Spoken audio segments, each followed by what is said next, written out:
ফেরাউন জালেম বাদশাহ, কেমন জালেম বাদশাহ, এত পরিমাণে জুলুমবাজ ছিল, এত পরিমাণে নাফরমান ছিল, অকৃতজ্ঞ ছিল। আল্লাহ তাআলা প্রায় 400 বছর তারে হায়াত দিয়েছিল বাবা। ক্ষমতার বড় মসনদ আল্লাহ তাআলা ফেরাউনকে দান করেছিল। এর কারণে দিনে দিনে তার ভিতরে অহংকার অহমিকা বাড়তে থাকে, অধ্যত্বপূর্ণ অবস্থা তার ভিতরে বাড়তে থাকে। এক পর্যায়ে ফেরাউন নিজে খোদা দাবি করে, ডাক দিয়া কয় আনা রব্বুকুমুল আলা, আমি হইলাম তোমাদের সব চাইতে বড় খোদা। পরেন নাউজুবিল্লাহ।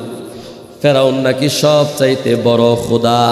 এবার ফেরাউন মূসা আলাইহিস সালাতু ওয়াস সালামকে পিছন দিকে ধাওয়া করে। আল্লাহ তাআলা ডাক দিয়া কয়, ওগো নবী মূসা, টেনশন কইরেন না, চিন্তা কইরেন না, ফেরাউন তার বাহিনী নিয়ে আপনারে ধরতে পারবে না, আপনার একটা পশমও ছিঁড়তে পারবে না, বরং আজকেই হলো ফাইনাল খেলা। আমি ফেরাউনের সঙ্গে আমি আল্লাহ ফেরাউনের সঙ্গে খেলা খেলবো। নদীর কাছে যখন চলে আসলো, আল্লাহ রাব্বুল আলামিন ডাক দিয়া কয়, মূসা, হাতের মধ্যে একটা মুজিজা লাঠি দিছিনি? বলে হ্যাঁ। কেমন লাঠি? আল্লাহ তাআলা মূসা আলাইহিস সালাতু ওয়াস সালামকে দিয়েছিলেন বাবা। লাঠিটা জমিনের মধ্যে ছাড়তে দেরি হতো রে, সাথে সাথে বিরাট আকারের অজগর সাপ হতে দেরি হতো না। ওরে সুবহানাল্লাহ, এক ঠোঁট জমিনে আর এক ঠোঁট আসমান। দেখি ছোট না বড়? আওয়াজ দিয়ে কর না কেন, ছোট না বড়? আবার ওই সাপের গায়ের মধ্যে টাচ করার সাথে সাথে হাতের মধ্যে লাঠি চলে আসতো। সুবহানাল্লাহ। আল্লাহ রাব্বুল আলামিন ডাক দিয়া কয়, মূসা, হাতের মধ্যে যেই লাঠিটা আছে এই লাঠি দিয়ে আপনি একটু নদীর মধ্যে আঘাত করেন। হযরতে মূসা আলাইহিস সালাতু ওয়াস সালাম বাবা নদীর মধ্যে আঘাত করতে দেরি হয়। আল্লাহ রাব্বুল আলামিন মূসা পয়গম্বর এবং তার উম্মতদেরকে নদী পার হওয়ার জন্য সাথে সাথে 12টা রাস্তা বানাইতে দেরি করেন নাই।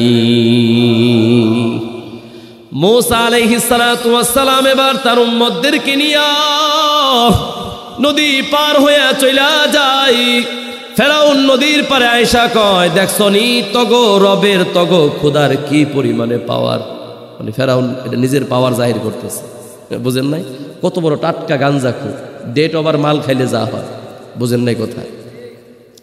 ফেরাউন ডাক দিয়া কয়, দেখছনি খোদার কেমন পাওয়ার। মূসারে ধরার জন্য আমার আদেশে এতগুলা রাস্তা হয়ে গেছে। আল্লাহ কয়, শয়তান জানি কোথায় খারায়, তুই রাস্তা বানাইছস না আমি আল্লাহ বানাইছি, মাঝখানে খেলা হবে। এবার ফেরাউন তার সৈন্যবাহিনী নিয়ে তার প্রশাসনের লোকদেরকে নিয়ে যখন নদীর মাঝখানে চলে আসে রাস্তা দিয়া, আল্লাহ ডাক দিয়া কয়, ফেরাউন রে, আমি আল্লাহ নিয়ামত দিয়েছিলাম সিয়ার, আমি আল্লাহ মসনদ দান করেছিলাম, আমি আল্লাহ ক্ষমতা দান করেছিলাম, আমি আল্লাহ সুপ্রিম পাওয়ার দান করেছিলাম, আমি আল্লাহর দেওয়া নিয়ামতের কৃতজ্ঞতা আদায় করলি না। আমি আল্লাহ তোর সঙ্গে আজকে ফাইনাল খেলা খেলবো, দেখি তোর খোদার দর কত দূর আর আমি আল্লাহ রব্বুল আলামিনের ক্ষমতা কত দূর। কথা বলেন ঠিক কিনা? মাঝামাঝি যখন চলে আসছে, এরে ময়মনসিংহের মুসলমান, আল্লাহ রাব্বুল আলামিন ডাক দিয়া কয়, এরে নদীর পানি, মূসা পয়গম্বর আসার পূর্বে যেরকম ভাবে মিলে মিশেছিল গো, এখন ফেরাউন তার দল বলরে মাঝখানে নিয়ে তোমরা মিলা যাও।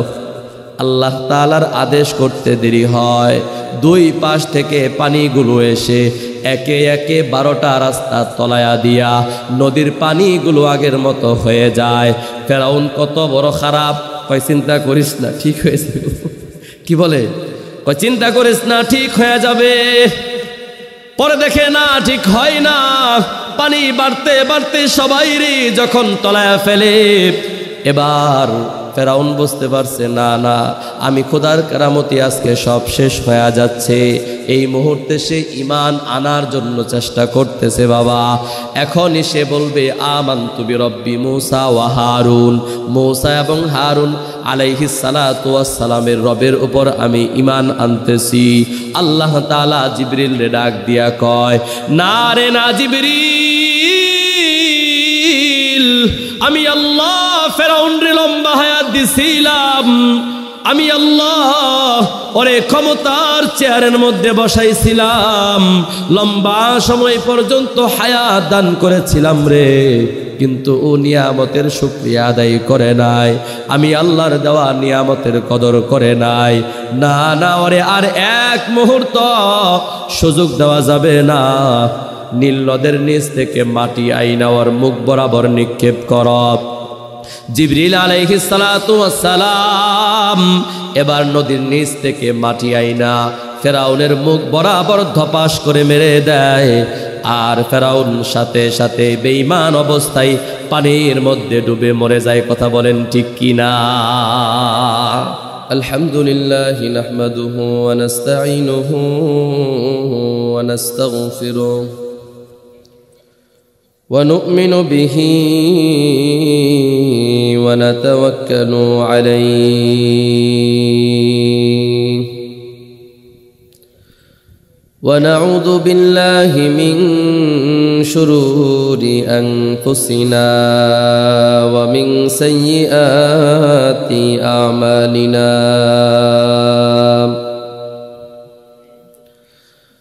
من يهد الله فلا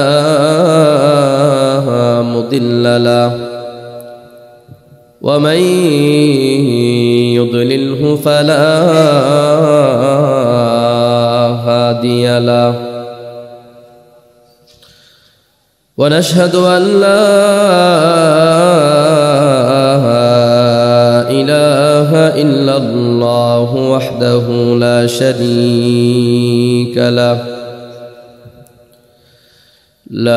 شريك له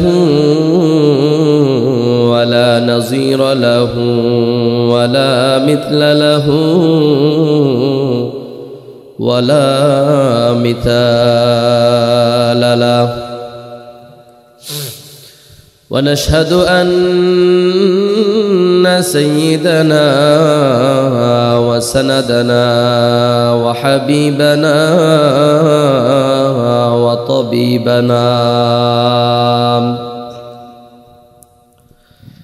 وطبيب قلوبنا وأولانا ومولانا محمدا عبده ورسوله الذي أرسله الله تعالى بالحق بشيرا ونذيرا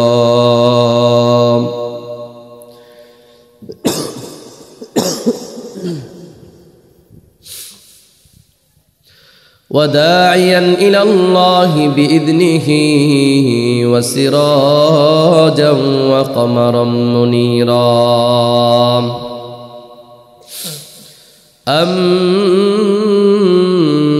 أما بعد فقد قال الله تبارك وتعالى في كلامه المجيد وفي فرقانه الحميد. أعوذ بالله من الشيطان الرجيم. بسم الله الرحمن الرحيم. لئن شكرتم لأزيدنكم ولئن كفرتم إن عذابي لشديد.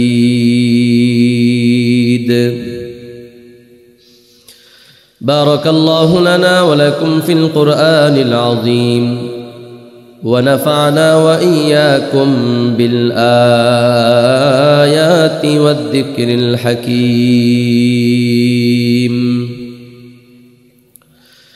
وقال صاحب القرآن صلى الله عليه وسلم: من لم يشكر الناس لم يشكر الله. وقال أيضا في حديث أخرى: الصدقة تطفئ غضب الرب.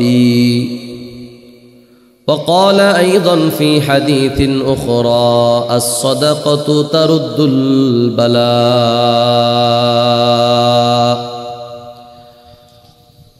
أو كما قال النبي عليه الصلاة والسلام.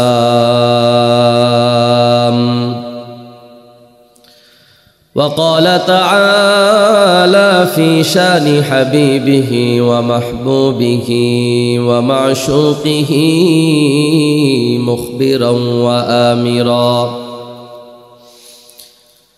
إن الله وملائكته يصلون على النبي يا أيها الذين آمنوا صلوا عليه وسلموا تسليما. সকলে মুহাব্বতে জবান ছেড়ে দরুদ ইব্রাহিম পড়ি। اللهم صل على محمد وعلى آل محمد كما صليت على إبراهيم وعلى آل إبراهيم إنك حميد مجيد. اللهم بارك على محمد وعلى آل محمد كما باركت على إبراهيم وعلى آل إبراهيم إنك حميد مجيد. بلغ العلا بكماله كشف الدجى بجماله حسنت جميع خصاله صلوا عليه وآله. যে জবান দিয়ে আমরা পরস্পরের সাথে কথাবার্তা বলি, যেই জবান দিয়ে আমরা আমাদের মনের ভাব প্রকাশ করি, আওয়াজ দিয়ে বলা যাবে এই জবান যিনি দান করেছেন তিনি কে? সবাই কোন? যে আল্লাহ জবান দান করলেন সেই আল্লাহর নামে জিকির করতে মুসলমানদের কোনো অসুবিধা আছে? আছে? একটা জবানও যেন বন্ধ না থাকে। যার জবান বন্ধ থাকবে একেবারে ক্যান্সার হয়ে যাবে, বুঝলেন? মুসাফির কিন্তু সাবধান।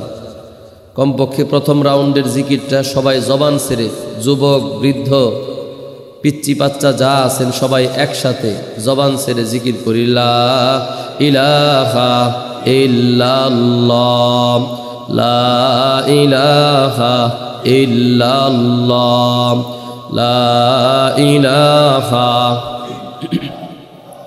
জোরে লা ইলাহা ইল্লাল্লাহ, লা ইলাহা, লা ইলাহা, জোরে লা ইলাহা ইল্লাল্লাহ, লা ইলাহা। আল্লাহ রে ডাক রে বান্দা, আল্লাহ রে ডাক, আল্লাহ রে ডাক রে বান্দা, আল্লাহ রে ডাক। আল্লাহ রে ডাকতে ডাকতে, আল্লাহ রে ডাকতে ডাকতে জীবন কেটে যায়।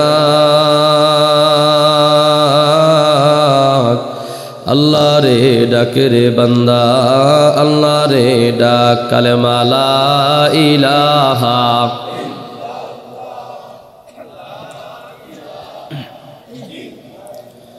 জোরে লা ইলাহা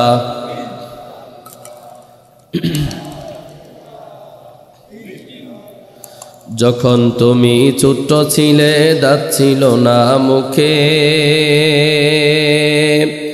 তরল খাবার দিলেন আল্লাহ তোমার মায়ের বুকে যখন তুমি ছোট্ট ছিলে দাঁত ছিল না মুখে তরল খাবার দিলেন আল্লাহ তোমার মায়ের বুকে সেই আল্লাহ রে ভুইল না রে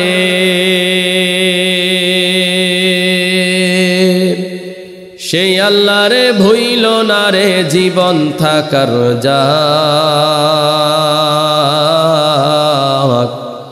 আল্লাহ রে ডাক রে বান্দা আল্লাহ রে ডাক কালেমা লা ইলাহা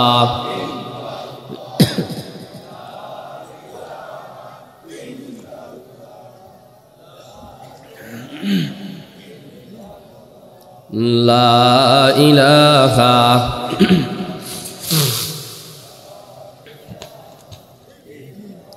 লা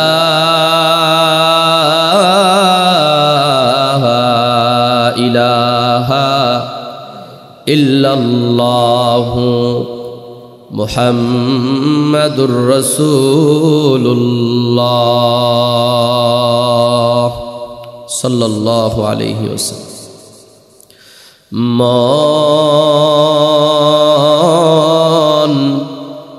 কার লাগিয়া কান্দ দিবারাতি মন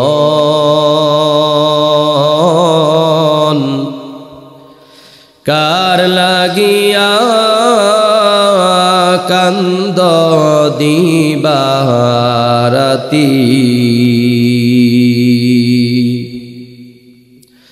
ভেবে দেখো কেউ হবে না ভেবে দেখো কেউ হবে না তোমার সঙ্গের সাথী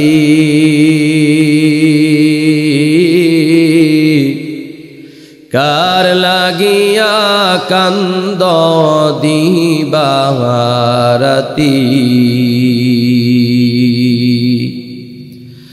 আপন আপন বইলা যাদের ভাবছো সারাক্ষণ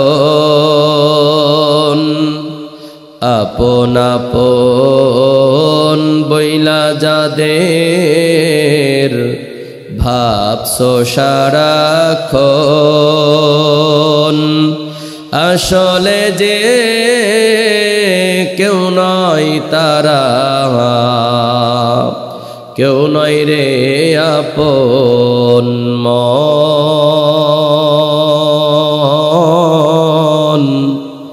কার লাগিয়া কান্দ দিবারাতি মন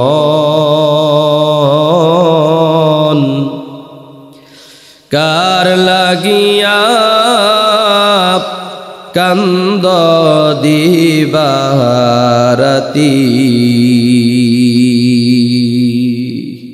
কথা ঠিক কিনা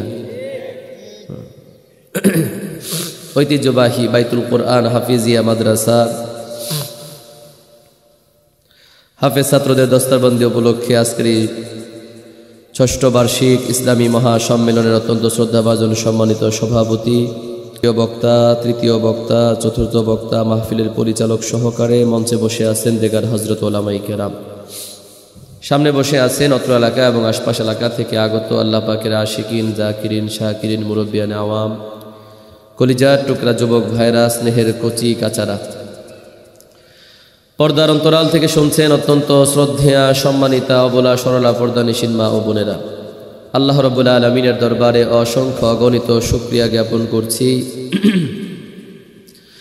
যেই মহান রব্বুল আলামিন আপনাকে আমাকে অত্যন্ত ভালোবেসে মায়া করে মোহাব্বত করে স্নেহ করে আদর করে মমতা করে আল্লাহ তাআলা হায়াতের মধ্যে রেখে সুস্থতার জীবন দান করে 10 মায়ের 10 সন্তানকে যাচাই বাছাই করে দুনিয়ার যাবতীয় যাই ঝামেলা থেকে ফারেক করে কোরআনের নিসবতে দ্বীনের নিসবতে উলামায়ে কেরামের মোহাব্বতে গভীর রজনীতে এক সামিয়ানার নিচে আসবার বসবার তৌফিক দান করেছেন। আমি অযোগ্য নালায়েক অধমকে আপনাদের সামনে কোরআন সুন্নাহ থেকে 2-4টি কথা বলবার এবং আপনাদেরকে শুনবার তৌফিক দান করেছেন। এজন্য আপনারা ময়মনসিংহবাসী খুশি না বেজার? বাবা আওয়াজ দিয়ে এখন খুশি না বেজার? যদি আমরা আসলেই খুশি হয়ে থাকি তাহলে চলুন, যে আল্লাহ তাআলা আমাদের জন্য এই সুন্দর ব্যবস্থাপনা করে দিয়েছেন সেই মহিয়ান গরিয়ান সর্বশক্তিমান আল্লাহ সুবহানাহু ওয়া তাআলার দরবারে কৃতজ্ঞতা আদায় করি।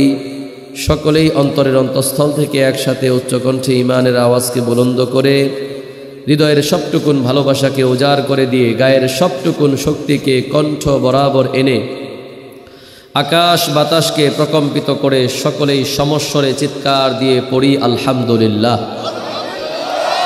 আর জোরে পড়ি আলহামদুলিল্লাহ।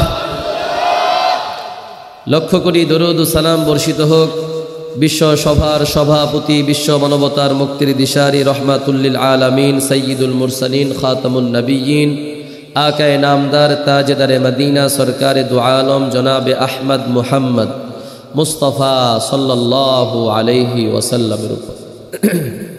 মোহতারাম হাজিরিন, আমি আপনাদের সামনে পবিত্র কালামুল্লাহ শরীফ থেকে একখানা আয়াতের অংশ বিশেষ তেলাওয়াত করেছি। বিশ্বনবী, জিন্দা নবী, হায়াতুন নবী, নবী মুহাম্মদুর রাসূলুল্লাহ সাল্লাল্লাহু আলাইহি ওয়াসাল্লামের অসংখ্য অগণিত হাদিস ভান্ডার থেকে 3টি হাদিসের অংশ বিশেষ পাঠ করেছি। আল্লাহ রাব্বুল আলামিন যদি তৌফিক দান করেন উক্ত আয়াত এবং হাদিসকে সামনে রেখে অল্প কিছু সময় কথা বলবো ইনশাআল্লাহ। আপনারা আলোচনার শেষ পর্যন্ত আলোচনা শেষ করে আজকের এই মাহফিলের অত্যন্ত শ্রদ্ধাভাজন সম্মানিত সভাপতি মাওলানা আবুল কাশেম সাহেবের হাতে মোনাজাত দিয়ে তারপরে বাসা পর্যন্ত যাবেন। নিয়ত করা যায় ইনশাআল্লাহ? আপনারা কি শেষ পর্যন্ত থাকবেন নাকি ভাগবেন? ভাগবেন কারা কারা? একজন পাওয়া গেছে, ভাই গেছে, রাগ করছে আমার উপর। আচ্ছা, থাকবেন কারা কারা শেষ পর্যন্ত? লিল্লাহে তাকবীর, নারায়ে তাকবীর। হাত নামান, আল্লাহ কবুল করেন, মঞ্জুর করেন। মোহতারাম মুসল্লিয়ানে কারাম, সম্মানিত দিনী ভাইরা আমার, এই যে আজকের এই মাহফিল জালিসুর রহমান, জান্নাতের বাগান, ঠিক কিনা বলেন? এই আলোচনা আপনারা টুকটাক সব জায়গাতেই শুনেন, সব বক্তারাই কম বেশি পড়ে এবং করার পিছনে হিকমতও আছে, দরকারও আছে, ঠিক কিনা? আপনি মাহফিলে আসলেন, যদি কোনো লাভই আপনার না হয়, যদিও আপনার এলাকায় পুটলা নাই, পুটলা চিনেন না? বুঝে আসছে? আমি এক মাহফিলে গেছি, বিশেষ বক্তা আমার আগে বলতেছে, প্রধান বক্তা আসতেছে, তো আমার নাম বলে বলতেছে এরপরেও প্রধান বক্তা আছে। তো আমি চিন্তা করলাম মাহফিলে পোস্টারে আমার নাম দেওয়া প্রধান বক্তা, এরপরেও নাকি আরেকজন প্রধান বক্তা আছে, বুঝলাম না ব্যাপারটা।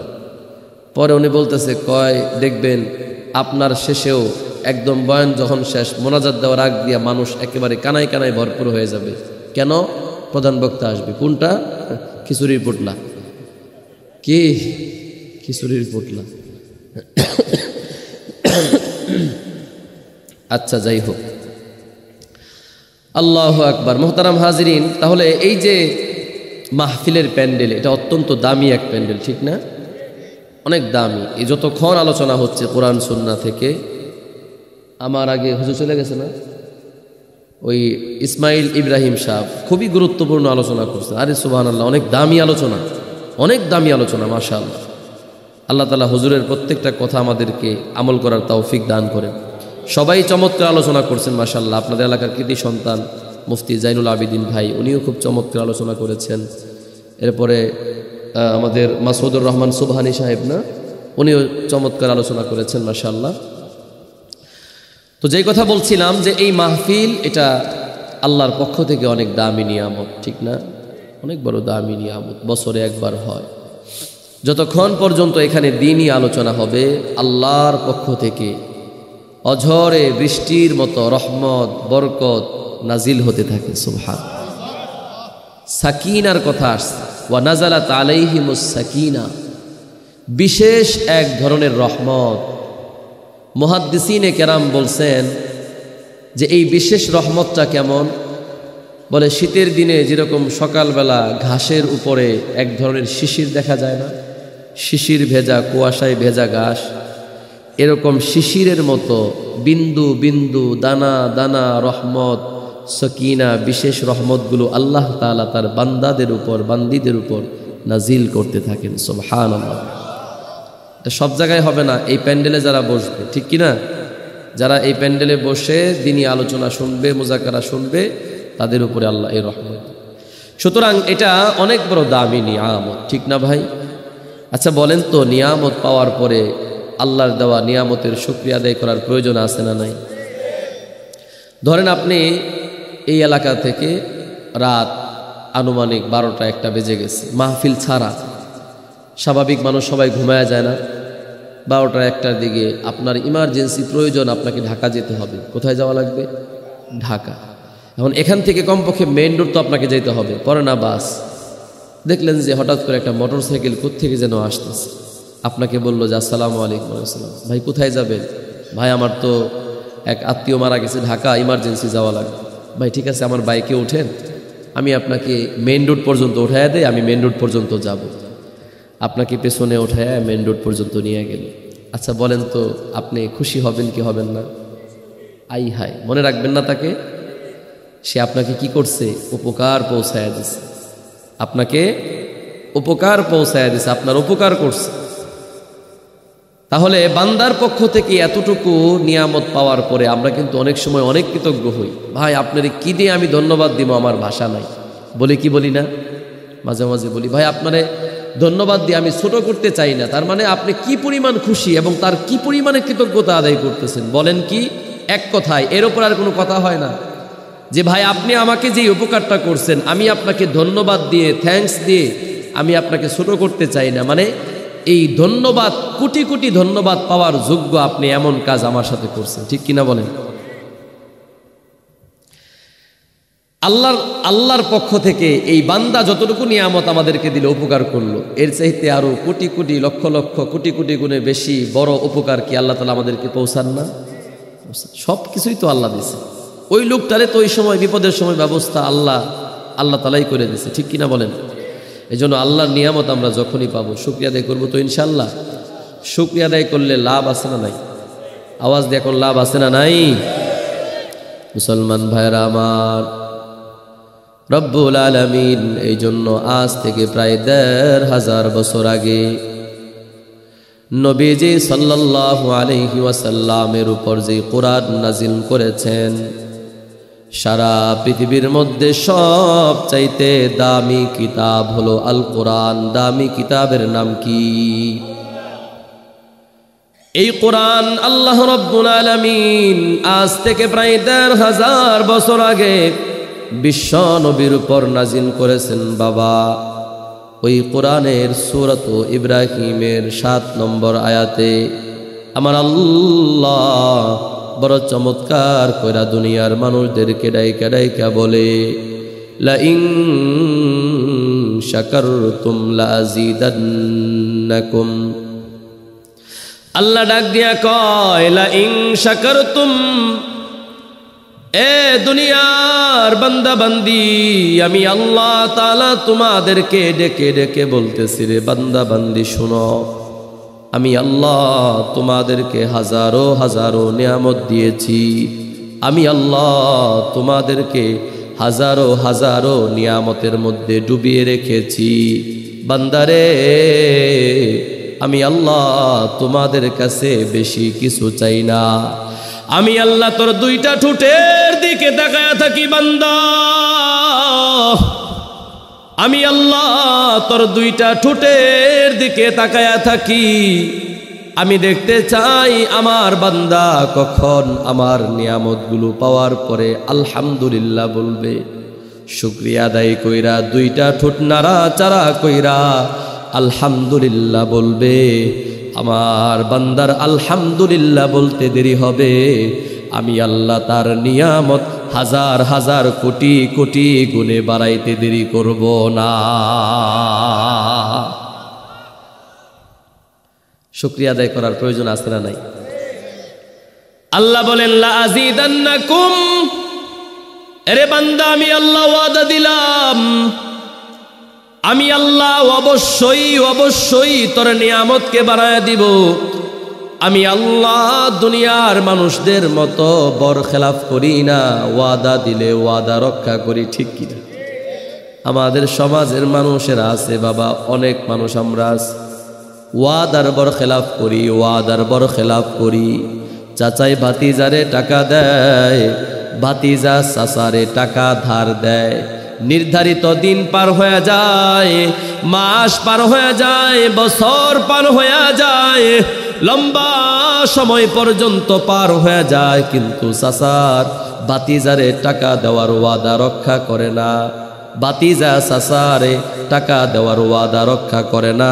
এমন ওয়াদা ভঙ্গকারী মানুষ বাবা দুনিয়ার জমিনে আছে না নাই? আল্লাহ বলে না না বান্দা আমি আল্লাহ এমন না, ইন্নাল্লাহ লা ইউখলিফুল মিয়াদ, ইন্না ওয়াদাল্লাহি হাক্কুন। আমি আল্লাহ যেই ওয়াদা দেই সেই ওয়াদার বরখেলাফ করি না। আমি আল্লাহ যা ওয়াদা করি রে বান্দা, আমি আল্লাহ সাথে সাথে সেই ওয়াদা পূরণ করে দেই। এরে মুসলমান, তাহলে বোঝা গেল আল্লাহর দেওয়া নিয়ামতের শুকরিয়া আদায় করলে আল্লাহ তাআলার ওয়াদা হলো আল্লাহ নিয়ামতকে বাড়ায়া দিবে। আর যেই বান্দা বান্দিরা আল্লাহর দেওয়া নিয়ামতের শুকরিয়া আদায় করবে না, আল্লাহ তাআলা ডাক দিয়া কয় বান্দারে ইন্না আযাবি লাশাদীদ ওয়ালা ইন কাফারতুম, এ বান্দা বান্দি যদি আমার নিয়ামত পায়া তোমরা না শুকরি করো, কুফরি করো, আমার নিয়ামতকে অস্বীকার করো, আমি আল্লাহ কিন্তু জানায়া দিতেছি আমি আল্লাহ যেরকম নিয়ামত বাড়ায়া দিতে পারি, আমি আল্লাহ তাআলা আবার চাইলে তোমার নিয়ামতকে ছিনায়া নিতে পারি। ছিনায়া নেওয়ার মতো শক্তি আমার আল্লাহর বাবা আছে না নাই? নদীর পার ভাঙে ও পার গড়ে, নদীর পার ভাঙে ও পার গড়ে, এই তো নদীর খেলা। সকাল বেলার ধনী রে তুই ফকির সন্ধ্যাবেলা। এরে মুসলমান, দূরে যাওয়া লাগবে না, দূরের ইতিহাসে যাওয়া লাগবে না। যুবক তাকায়া দেখো, সারা বিশ্বের মধ্যে পরাশক্তিধর রাষ্ট্র আমেরিকা আছে না? আমেরিকার দিকে একটু তাকায়া দেখেন বাবা, ক্যালিফোর্নিয়ার দিকে একটু তাকায়া দেখো যুবক, ওই যে লস অ্যাঞ্জেলেসের দিকে তাকায়া দেখো রে, কোটি কোটি টাকা পয়সা খরচ কইরা বড় বড় বাড়ি, বড় বড় প্রাসাদ তারা নির্মাণ করেছিল বটে, বড় বড় অট্টালিকা তারা বানায়াছিল বটে, কিন্তু আমার আল্লাহ তাআলা এমন এক দাবানল ধরায়া দিছে রে, এমন এক আগুন আল্লাহ তাআলা ধরায়া দিছে, মানুষগুলো এখন রাস্তার ধারে ধারে দাঁড়াইয়া দাঁড়াইয়া ত্রাণ সংগ্রহ করে, আছে না না? আল্লাহ পারে। আমেরিকার মানুষ ত্রাণ খায়, বুঝেন না বিষয়টা? ত্রাণ তো খাইব বাঙালিরা, কারণ বাঙালিরা ফকিন্নি, ঠিক কিনা বলেন? ত্রাণ গ্রহণ করে বাঙালিরা, কারণ বাংলাদেশ গরিব রাষ্ট্র, বাংলাদেশের মানুষেরা গরিব, এই জন্যে প্রতি বছর বন্যা কবলিত এলাকার মধ্যে ত্রাণ দেওয়া হয়, ত্রাণ গ্রহণ করে, ঠিক কিনা? কিন্তু আমেরিকার মানুষ তো বাবা গরিব না, তারা তো ধনী মানুষ, কোটি কোটি টাকার মালিক তারা, দামি দামি গাড়ি, দামি দামি বাড়ি। আমার আল্লাহ কয় সময় বেশি দিলাম না, মাত্র এক সপ্তাহের ভিতরে পুরা লস অ্যাঞ্জেলেস ক্যালিফোর্নিয়া আল্লাহ জ্বালায়া বর্ষ করে দিছে। আমার আল্লাহ পারে কি পারে না? বার্গেটিং সব জায়গায় করো না মিয়া, ক্ষমতা দেখায়ও না, ক্ষমতা সব জায়গায় দেখায়ও না। আল্লাহর সামনে দুনিয়ার কোনো মানুষের বাহাদুরি চলে না মিয়া, চলে? দেখো না আল্লাহ তাআলা কত বড় নিয়ামত দিয়েছিল, চেয়ার ক্ষমতা। 16 বছর পর্যন্ত চেয়ারের মধ্যে বৈশা নেতৃত্ব দিছে, কথা কোন ঠিক? এমন ভাবে সারা দেশটারে গুছাইছিল, আমরা সাধারণ পাবলিকরা মনে করতাম 2041 সাল কমপক্ষে, ঠিক কিনা? এরে মুসলমান, আল্লাহ তাআলা কেমন খেলা খেললো রে, দুনিয়ার কেউ বুঝতে পারল না। যেই পার্শ্ববর্তী রাষ্ট্র ইন্ডিয়া আমাদেরকে পরিচালিত করত, ইন্ডিয়ার গোয়েন্দা সংস্থা রয় কিন্তু মূলত বাংলাদেশে চালায়, আগে চালাইছে, ঠিক কিনা কোন? না জানেন না হয়তো অনেকে। এই পর্যন্ত জানতে পারতো না এত অল্প সময়ের মধ্যে পতন হয়ে যাবে। এ মুসলমান, আল্লাহ যারে পতন দিবে দুনিয়ার কোনো মানুষ তারে ঠেকায়া রাখতে পারবে নাকি? এটাও নিয়ামত ছিল। কি ছিল ভাই? এটাও নিয়ামত, কদর করা দরকার ছিল, কদর করি নাই। নিরপরাধ ওলামায়ে কেরামদেরকে জেলবন্দি কইরা আয়না ঘরের মধ্যে রাইকা বছরের পর বছর ফ্যামিলি থেকে এই সমস্ত মানুষদেরকে বিচ্ছিন্ন করে রাখা হয়েছে, কথা কোন ঠিক কিনা? কেন রাখছেন? ক্ষমতার কারণে রাখছেন? প্রিয় যুবক ভাইরা, এই ক্ষমতা আল্লাহ তোমাকে সাময়িকের জন্য দিছে, এটা আল্লাহ তোমারে দিছে, আল্লাহর দেওয়া নিয়ামত, কদর করা দরকার। কদর কর্তা আল্লাহ তোমার নিয়ামতকে বাড়ায় দিত, ঠিক কিনা বলেন?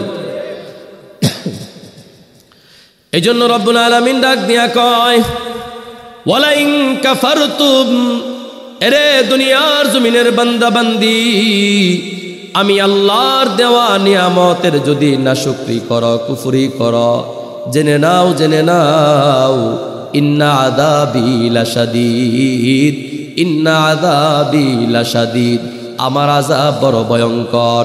আমি আল্লাহ ধরি না, ধরি না, ধরলে কিন্তু ছাড়ি না। আমি আল্লাহ ছাড় দেই, ছাড় দেই, ছাড় দেই, কিন্তু একেবারে কাউকে ছেড়ে দেই না, কথা কোন ঠিক কিনা?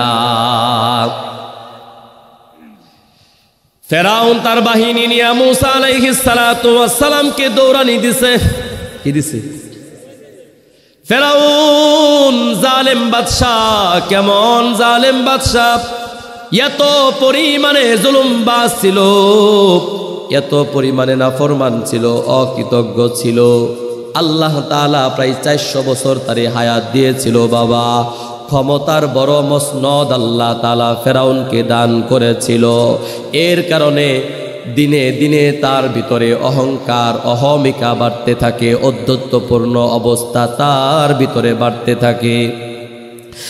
এক পর্যায়ে ফেরাউন নিজে খোদা দাবি করে, ডাক দিয়া কয়, আনা রব্বুকুমুল আলা, আমি হইলাম তোমাদের সব চাইতে বড় খোদা।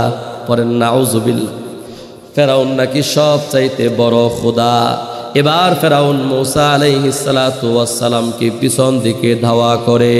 আল্লাহ তাআলা ডাক দিয়া কয়, ওগো নবী মুসা, টেনশন কইরেন না, চিন্তা কইরেন না, ফেরাউন তার বাহিনী নিয়ে আপনারে ধরতে পারবে না, আপনার একটা পশমও ছিঁড়তে পারবে না, বরং আজকেই হলো ফাইনাল খেলা। আমি ফেরাউনের সঙ্গে নিজে, আমি আল্লাহ ফেরাউনের সঙ্গে খেলা খেলবো। নদীর কাছে যখন চলে আসলো, আল্লাহ রাব্বুল আলামিন ডাক দিয়া কয়, মুসা, হাতের মধ্যে একটা মুজিজা লাঠি দিছিনি? বলে হ্যাঁ। কেমন লাঠি? আল্লাহ তাআলা মুসা আলাইহিস সালাতু ওয়াস সালামকে দিয়েছিলেন বাবা। লাঠিটা জমিনের মধ্যে ছাড়তে দেরি হতো রে, সাথে সাথে বিরাট আকারের অজগর সাপ হতে দেরি হতো না। ওরে সুবহানাল্লাহ, এক ঠোঁট জমিনে আর এক ঠোঁট আসমান। দেখি ছোট না বড়? আওয়াজ দিয়ে কর না কেন, ছোট না বড়? আবার ওই সাপের গায়ের মধ্যে টাচ করার সাথে সাথে হাতের মধ্যে লাঠি চলে আসতো। সুবহানাল্লাহ। আল্লাহ রব্বুল আলামিন ডাক দিয়া কয় মূসা হাতের মধ্যে যেই লাঠিটা আছে এই লাঠি দিয়ে আপনি একটু নদীর মধ্যে আঘাত করেন। হযরতে মূসা আলাইহিস সালাতু ওয়াস সালাম বাবা নদীর মধ্যে আঘাত করতে দেরি হয়। আল্লাহ রব্বুল আলামিন মূসা পয়গম্বর এবং তার উম্মতদেরকে নদী পার হওয়ার জন্য সাথে সাথে 12টা রাস্তা বানাইতে দেরি করেন নাই। মূসা আলাইহিস সালাতু ওয়াস সালাম এবার তার উম্মতদেরকে নিয়ে নদী পার হয়ে চলে যায়। ফেরাউন নদীর পারে আয়েশা কয় দেখছো নি তগো রবের তগো খোদার কি পরিমাণে পাওয়ার। মানে ফেরাউন এটা নিজের পাওয়ার জাহির করতেছে, বুঝেন নাই? কত বড় টাটকা গাঞ্জা খুব ডেট ওভার মাল খাইলে যা হয়, বুঝেন নাই কোথায়? ফেরাউন ডাক দিয়া কয় দেখছো নি খোদার কেমন পাওয়ার। মূসারে ধরার জন্যে আমার আদেশে এতগুলা রাস্তা হয়ে গেছে। আল্লাহ কয় শয়তান জানি কোথাকার আয়, তুই রাস্তা বানাইছস না আমি আল্লাহ বানাইছি, মাঝখানে খেলা হলো। এবার ফেরাউন তার সৈন্যবাহিনী নিয়ে তার প্রশাসনের লোকদেরকে নিয়ে যখন নদীর মাঝখানে চলে আসে রাস্তা দিয়া, আল্লাহ ডাক দিয়া কয় ফেরাউন রে আমি আল্লাহ নিয়ামত দিয়েছিলাম সিয়ার, আমি আল্লাহ মসনদ দান করেছিলাম, আমি আল্লাহ ক্ষমতা দান করেছিলাম, আমি আল্লাহ সুপ্রিম পাওয়ার দান করেছিলাম, আমি আল্লাহর দেওয়া নিয়ামতের কৃতজ্ঞতা আদায় করলি না। আমি আল্লাহ তোর সঙ্গে আজকে ফাইনাল খেলা খেলবো, দেখি তোর খোদার দর কত দূর আর আমি আল্লাহ রব্বুল আলামিনের ক্ষমতা কত দূর। কথা বলেন ঠিক কিনা? মাঝামাঝি যখন চলে আসছে এরে ময়মনসিংহের মুসলমান, আল্লাহ রব্বুল আলামিন ডাক দিয়া কয় এরে নদীর পানি মূসা পয়গম্বর আসার পূর্বে যেরকম ভাবে মিলে মিশেছিল গো, এখন ফেরাউন তার দল বলরে মাঝখানে নিয়ে তোমরা মিলা যাও। আল্লাহ তাআলার আদেশ করতে দেরি হয়, দুই পাশ থেকে পানিগুলো এসে একে একে 12টা রাস্তা তলায়া দিয়া নদীর পানিগুলো আগের মতো হয়ে যায়। ফেরাউন কত বড় খারাপ, কয় চিন্তা করিস না ঠিক হয়ে যাবে। কি বলে? কয় চিন্তা করিস না ঠিক হয়ে যাবে। পরে দেখে না ঠিক হয় না, পানি বাড়তে বাড়তে সবাই রে যখন তলায়া ফেলে, এবার ফেরাউন বুঝতে পারছে না না আমি খোদার কেরামতি আজকে সব শেষ হয়ে যাচ্ছে। এই মুহূর্তে সে ঈমান আনার জন্য চেষ্টা করতেছে বাবা। এখনই সে বলবে আমানতু বিরব্বি মূসা ওয়া হারুন, মূসা এবং হারুন আলাইহিস সালাতু ওয়াস সালামের রবের উপর আমি ঈমান আনতেছি। আল্লাহ তাআলা জিবরিল রে ডাক দিয়া কয় না রে না জিবরিল,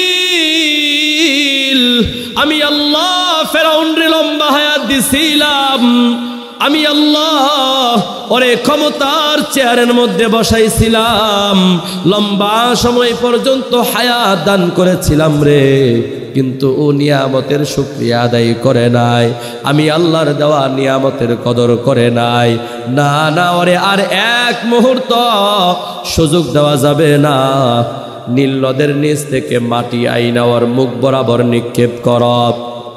জিবরিল আলাইহিস সালাতু ওয়াস সালাম এবার নদীর নিচ থেকে মাটি আইনা ফেরাউনের মুখ বরাবর ধপাস করে মেরে দেয়। আর ফেরাউন সাথে সাথে বেঈমান অবস্থায় পানির মধ্যে ডুবে মরে যায়। কথা বলেন ঠিক কিনা? নিয়ামত আল্লাহ দিয়েছিল কিন্তু কদর করে নাই। আল্লাহ সব সিনানিস আল্লাহ কঠিন আযাবের মধ্যে গ্রেফতার করছে। কথা বলেন ঠিক কিনা? এই জন্য প্রিয় ভাইয়েরা, আল্লাহর দেওয়া নিয়ামতের কদর করার প্রয়োজন আছে না নাই? এরা মুসলমান, আল্লাহ তাআলা তোমারে আমারে কত কত নিয়ামত দিয়েছে বাবা। এই নিয়ামতগুলো যদি তুমি আর আমি গণনা করতে থাকি, কিয়ামত পর্যন্ত গণনা করতে থাকলেও গণনা করে শেষ করা যাবে না। কথা বলেন ঠিক কিনা? আমার আল্লাহ এই জন্যই তো কোরআনে হাকিমের মধ্যে ডাক দিয়া বলেন ওয়া ইন তাউদ্দু নি'মাতাল্লাহ, আল্লাহ কয় ওয়া ইন তাউদ্দু নি'মাতাল্লাহ লা তুহসুহা, বান্দারে আমি আল্লাহ তোমাদেরকে এত এত নিয়ামত দান করেছি বান্দা, কিয়ামত পর্যন্ত যদি তোমরা গণনা করতে থাকো আমি আল্লাহর নিয়ামতগুলোকে গণনা করে শেষ করতে পারবা না। সুবহানাল্লাহ। এরে মুসলমান, দূরে তাকাতে হবে না, বিশ্বের অন্য কোনো দেশের দিকে তাকানোর প্রয়োজন নাই, আপনার পুরা মহল্লার মধ্যেও তাকানোর প্রয়োজন নাই। আপনি আমি যদি আপনার আমার এই 3.5 হাত বডিটার মধ্যে একটু নজর দেই বাবা, তাহলেই দেখতে পাবো আল্লাহ তাআলার কত দামি দামি নিয়ামত আমাদেরকে বেষ্টনী করে রেখেছে। কথা বলেন ঠিক কিনা? আমার আল্লাহ ডাক দিয়া কয়, আলাম নাজআল লাহু আইনাইন। এরে বান্দা, দুনিয়ার সৌন্দর্য তুমি যেই 2টা চোখ দিয়া উপভোগ করো, দুনিয়ার আসমান তুমি যেই চোখ দিয়া দেখো, দুনিয়ার জমিন যেই চোখ দিয়া তুমি দেখো, আসমানের সূরজ, আসমানের চাঁদ, আসমানের নক্ষত্র রাজীব, দুনিয়ার জমিনের গাছপালা, তরলতা, পাহাড়, সাগর, সমুদ্র, নদ নদী, খাল বিল, এক কথায় যা কিছু তুমি দেখো, এই 2টা চোখ দুনিয়ার জমিনের কেউ তোমারে দেয় নাই।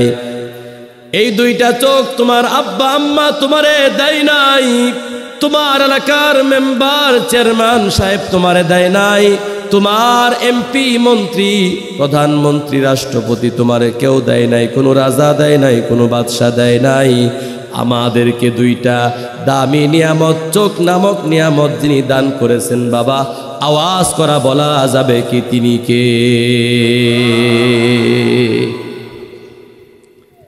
আমি আল্লাহ তাআলা তোমাদেরকে 2টা চক্ষু দান করেছি বান্দা। এই 2টা চোখ তোমারে দুনিয়ার অন্য কেউ দেয় নাই, ঠিক কিনা? আমি আল্লাহ তাআলা তোমাদেরকে 2টা চক্ষু দান করেছি। আল্লাহ তাআলা 2টা চক্ষুর মধ্যে, এক চোখের মধ্যে 13 কোটি ক্যামেরা, সুবহানাল্লাহ, আরেক চোখের মধ্যে 13 কোটি, কত হইল? মোট 26 কোটি ক্যামেরা। আমার আল্লাহ দয়া কইরা মায়া কইরা তোমার আমার 2টা চোখের মধ্যে বসায়া দিছে। এরে মুসলমান, যেই জবান দিয়া তুমি আর আমি কথা বলি, এই যে জবান দিয়ে আমি আপনাদেরকে বয়ান করে শোনাই, আপনি আপনার মনের অভিব্যক্তি, আপনি আপনার মনের ভাব যে জবান দিয়া প্রকাশ করেন। আর রহমান আল্লামাল কুরআন, আর রহমান আল্লামাল কুরআন, খলাকাল ইনসান আল্লামাহুল বায়ান।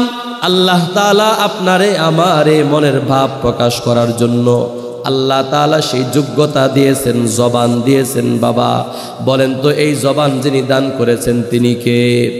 আল্লাহ তাআলা ডাক দিয়া কয়, ওয়ালিসানা, আমি আল্লাহ তোমারে জবান দান করেছি। আহারে আল্লাহ কত বড় দামি নিয়ামত, কত বড় দামি সম্পদ আল্লাহ দিছেন। এই জিহ্বা দিয়া কত কিছু টেস্ট করে তারপরে আমরা ভিতরে খাদ্য নেই, ঠিক কি? ইলিশ মাছের মধ্যে একরকম মজা, ঠিক কিনা? আবার পাঙ্গাস মাছ খাবেন, ওই যে রিফাতের পাঙ্গাস মাছ আছে না নাই? কিরে জাতীয় মাছ কি কয়? পাঙ্গাস আছে না নাই বলেন? পাঙ্গাস মাছ খাবেন আরেক রকম মজা, রুই মাছ খাবেন আরেক রকম, ঠিক না? পাবদা মাছ খাবেন আবার আরেক রকম মজা, গুড়া মাছ খাবেন এটার মধ্যে আবার আরেক রকম মজা লাগেনি। কাঁঠাল খাইবেন একরকম মজা, আম খাইবেন একরকম মজা। তবে আপনার বাড়ির গাছের আম আর ওই চাঁপাইনবাবগঞ্জের আম, রাজশাহীর আম কিন্তু একরকম না, ঠিক কিনা বলতে? লিচু খাও এ যুবক, লিচু খাও, লিচুর দিনে লিচুর মধ্যে আরেক রকম মজা, আছে না নাই?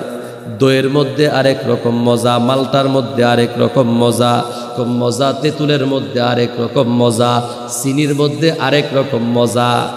খান কিন্তু এক জিহ্বা দিয়া, ঠিক কিনা? কে দিছে? কে দিছে রে? কে দিছে? আল্লাহ। চিন্তা করছেন জীবনে কোনো দিন? হয়তো ভাবেন নাই, ভাইবেন মাঝে মাঝে, মিয়া রাত্রিবেলায় যখন বিছানার মধ্যে যাবেন, মাথাটা যখন বালিশের মধ্যে ঠেকাবেন, আল্লাহ তুমি কি দিলা এটা, এক এক জিনিসের এক এক রকম মজা লাগে কেন ভাবছেন কখনো? ভাইবে দেখে গবেষণা করেন, আল্লাহরে পাওয়া যাবে। ঠিক কিনা বলেন?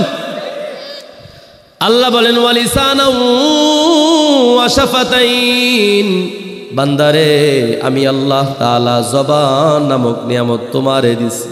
এক এক জিনিসের মজা আমি আল্লাহ তোমার কাছে এক একভাবে উপস্থাপন করি। সুবহানাল্লাহ। ওয়া শাফাতাইন,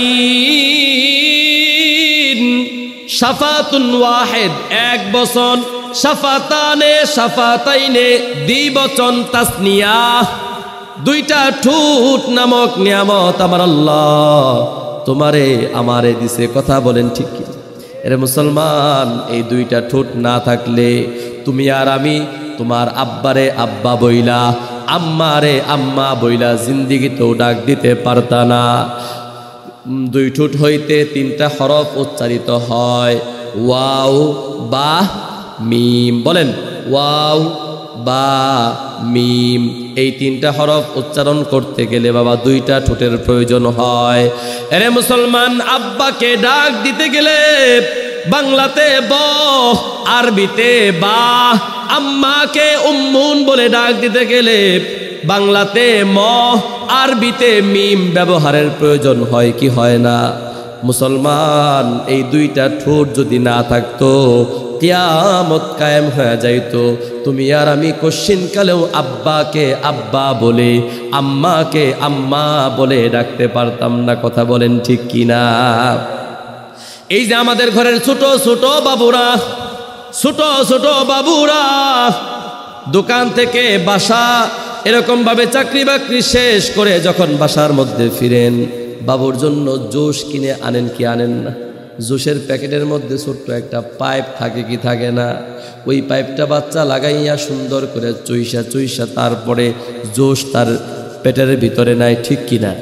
রাস্তা দিয়ে আমরা যখন চলতে চলতে পরিশ্রান্ত হয়ে যাই, ক্লান্ত শ্রান্ত হয়ে যায়, রাস্তার ধারে দেখবেন ডাবের দোকান পাওয়া যায়। ওই ডাবওয়ালার কাছ থেকে আমরা ডাব কিনে খাই। ডাবওয়ালা ডাবটা কেটে ভিতরে একটা পাইপ ঢুকায়া দেয়। ঠিক কিনা বলেন? এরে মুসলমান, ওই পাইপটা যখন মুখের মধ্যে নিয়ে চাপ মাইরা ভিতর থেকে টান দেন, ভিতরে আল্লাহ তাআলা একটা পাম তৈরি করে দেন। আল্লাহর কসম করে বলি, যদি দুইটা ঠোঁট না থাকতো গো, তাহলে কশ্চিন কালেও ভিতরে পাম তৈরি হইতো না। আপনি আমি যতই টানতাম, এক ফোঁটা রস, এক ফোঁটা পানি, এক ফোঁটা জুস পেটের ভিতরে যাইতো না। কথা বলেন ঠিক কিনা? এত বড় দামি নিয়ামত আল্লাহ তোমারে আমারে দিছে, একদিনও ভাবি না। এরে মুসলমান, তুমি আমি সুস্থ মস্তিষ্কের অধিকারী। দেখবা ঢাকা শহরের বিভিন্ন জায়গায় পাগলেরা ল্যাংটা হয়ে ঘুরে, আছে না নাই? লুঙ্গিটা খোলাইয়া গলার মধ্যে পেঁচাইয়া রাস্তা দিয়া লজ্জাস্থান বের করে হাঁটে। তুমি কেন হাঁটো না? তুমি হাঁটো। হুজুর সি শরমের কথা। এই শরমের কথা তুমি বুঝলা কেমনে? আল্লাহ তোমার আমার ব্রেনটাকে, মস্তিষ্কটাকে এখনো পর্যন্ত ভালো রাখছে। যাও যাও, বাংলাদেশের ওই যে মেন্টাল হসপিটাল আছে, ওই যে পাবনার সদরে পাগলা গারদ আছে, ওখানে যাও, যায় দেখো কত শত শত মানুষেরা পাগল, তাদের ব্রেনগুলো আউট হয়ে গেছে, মস্তিষ্ক উল্টা পাল্টা হয়ে গেছে। এরে মুসলমান, তোমার আমার মস্তিষ্কটারে যে আল্লাহ তাআলা ভালো রাখছে, এটা আল্লাহ তাআলার পক্ষ থেকে অনেক বড় দামি এক নিয়ামত। কথা বলেন ঠিক কিনা? তাহলে চোখ আল্লাহর দেওয়া দামি এক নিয়ামত, কান আল্লাহর দেওয়া দামি এক নিয়ামত, দাঁত আল্লাহর দেওয়া দামি এক নিয়ামত, জবান আল্লাহর দেওয়া দামি এক নিয়ামত। কথা বলেন ঠিক কিনা? এই জন্য এগুলো নিয়ে মাঝে মাঝে ভাবার দরকার আছে না নাই? তুমি কি কোনো দিন ভেবে দেখেছ তোমাকে এই নিয়ামত দিল কে? ঠিক কিনা বলেন? তুমি কি কোনো দিন ভেবে দেখেছ তোমাকে এই নিয়ামত দিল কে?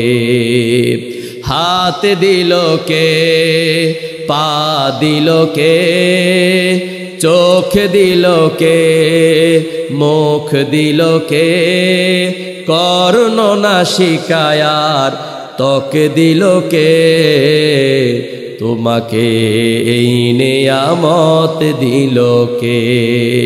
তুমি কি কোনো দিন ভেবে দেখেছ তোমাকে এই নিয়ামত দিল কে? কথা বলেন ঠিক কিনা? এ মুসলমান, এই জন্য আল্লাহর দেওয়া নিয়ামতের প্রত্যেকটা নিয়ামতের শুকরিয়া আদায় করার প্রয়োজন আছে না নাই বাবা? আল্লাহর দেওয়া নিয়ামতের শুকরিয়া আদায় করলে আল্লাহ নিয়ামত বাড়ায়া দেয়। আল্লাহর দেওয়া নিয়ামতের নাশুকরি করলে আল্লাহ তাআলা নিয়ামত ছিনায় নেয়। আল্লাহ তাআলা কঠিন আযাবের মধ্যে গ্রেফতার করে বাবা। বুখারী শরীফের মধ্যে একটা চমৎকার ঘটনা আসছে, শুনবেন নি আপনারা? বুখারী শরীফের বর্ণনা, হযরতে আবু হুরায়রা রাদিয়াল্লাহু তাআলা আনহু ওনার থেকে রিওয়ায়াত। তিনি বলেন, বনি ইসরাইলের মধ্যে 3 জন ব্যক্তি ছিল। কয়জন ব্যক্তি? আওয়াজ দিয়ে বলতে হবে বাবা, কয়জন ব্যক্তি? 3 জন ব্যক্তির 3টা অসুখ ছিল। কি ছিল? 3 জন ব্যক্তির 3টা বড় বড় সমস্যা ছিল, বড় বড় রোগ ছিল। এর মধ্যে 1 নম্বর হলো কুষ্ঠ রোগী, 2 নম্বর সাদে মাল নাই, মানে টেকু মাথার মধ্যে মাল নাই, টাকলা মাথা, টাকলা মুরাদ আছে না নাই? আবার ফ্যান পরে নাকি মাথাও ফাটছিল। কোন? এমনিই তো ছাদের মধ্যে মাল নাই, আবার ফ্যান পইরা উপর থেকে ফ্যান পরে গিয়ে মাথাও হয়ে গেছে। 3 নম্বর হলো অন্ধ ব্যক্তি। অন্ধ ব্যক্তি মনে রাখেন, 3 জন ব্যক্তি। একটা হলো কুষ্ঠ রোগে আক্রান্ত, আরেকটা হলো ছাদে মাল নাই, মানে মাথার টেকু একদম পুরা ছাদ ক্লিয়ার। 3 নম্বর চোখে দেখে না, কানা, অন্ধ। মন থাকবে? চলেন। আল্লাহ রব্বুল আলামিন এই বনি ইসরাইলের 3 জন যুবককে পরীক্ষা করতে চায়। আল্লাহ রব্বুল আলামিন মানব আকৃতির একজন ফেরেশতা, ফেরেশতারে মানবের রূপ দিয়ে আল্লাহ তাআলা দুনিয়াতে পাঠায়া দেয়। আল্লাহ কয়, যা যা, আমি আল্লাহ আমার এই 3 জন বান্দার একটু পরীক্ষা নিরীক্ষা করতে চাই, দেখি আমার কোন বান্দা নিয়ামত পাওয়ার পরে শুকরিয়া আদায় করবে। যেই বান্দা শুকরিয়া আদায় করবে রে, আমি আল্লাহ তার নিয়ামতকে বাড়ায়া দিব। আর যারা শুকরিয়া আদায় করবে না, আমি আল্লাহ নিয়ামতগুলোকে ছিনায়া নিব, কঠিন আযাবের মধ্যে তারে ফেলে দিব। এবার সেই মানব আকৃতির ফেরেশতা প্রথম ব্যক্তির কাছে চলে আসছে। বলেন তো প্রথম ব্যক্তি কোনটা? কুষ্ঠরোগী। কুষ্ঠরোগী আপনারা চিনেননি? আবার না চিনলে তো বুঝবেন, ওই সাদা সাদা হয়ে যায় গায়ের মধ্যে। হ্যাঁ, দেখবেন হঠাৎ করে আমাবস্যা রাত আপনি রাস্তা দিয়ে হাঁটতেছেন, তো লাইট মারছেন, আর ভাগ্যক্রমে যদি এরকম একটা রোগী আপনার সামনে পড়ে যায়, আর লাইটের আলো দিয়ে একেবারে ওই চেহারা বরাবর পড়ে, তখন বুঝবেন কারে কয়। বুঝেন না কি ভয়ঙ্কর দেখা যায়? হ্যাঁ, যাদের ভিতরে, যাদের এই কুষ্ঠরোগ আছে, এখান দিয়ে সাদা, কান সাদা, নাক সাদা, ঠোঁট সাদা, আছে না এরকম? অনেক ভয়ঙ্কর অবস্থা। ওই মানব আকৃতির ফেরেশতা চলে আসছে কুষ্ঠরোগীর কাছে। আসার পর সালাম দেয়। সালাম দেওয়ার পরে তার সঙ্গে বিভিন্ন আলাপ সালাপ করার পরে জিজ্ঞাসা করে, এরে ভাই, বলো বলো তোমার কাছে দুনিয়ার জমিনের সব চাইতে পছন্দনীয় বস্তু কি? লোকটা ডাক দিয়া বলে, ভাই দেখো না আমার চামড়াগুলো কেমন সাদা সাদা হয়ে গেছে, গায়ের বিভিন্ন জায়গায় চামড়াগুলো ফ্যাকাশে ফ্যাকাশে হয়ে গেছে।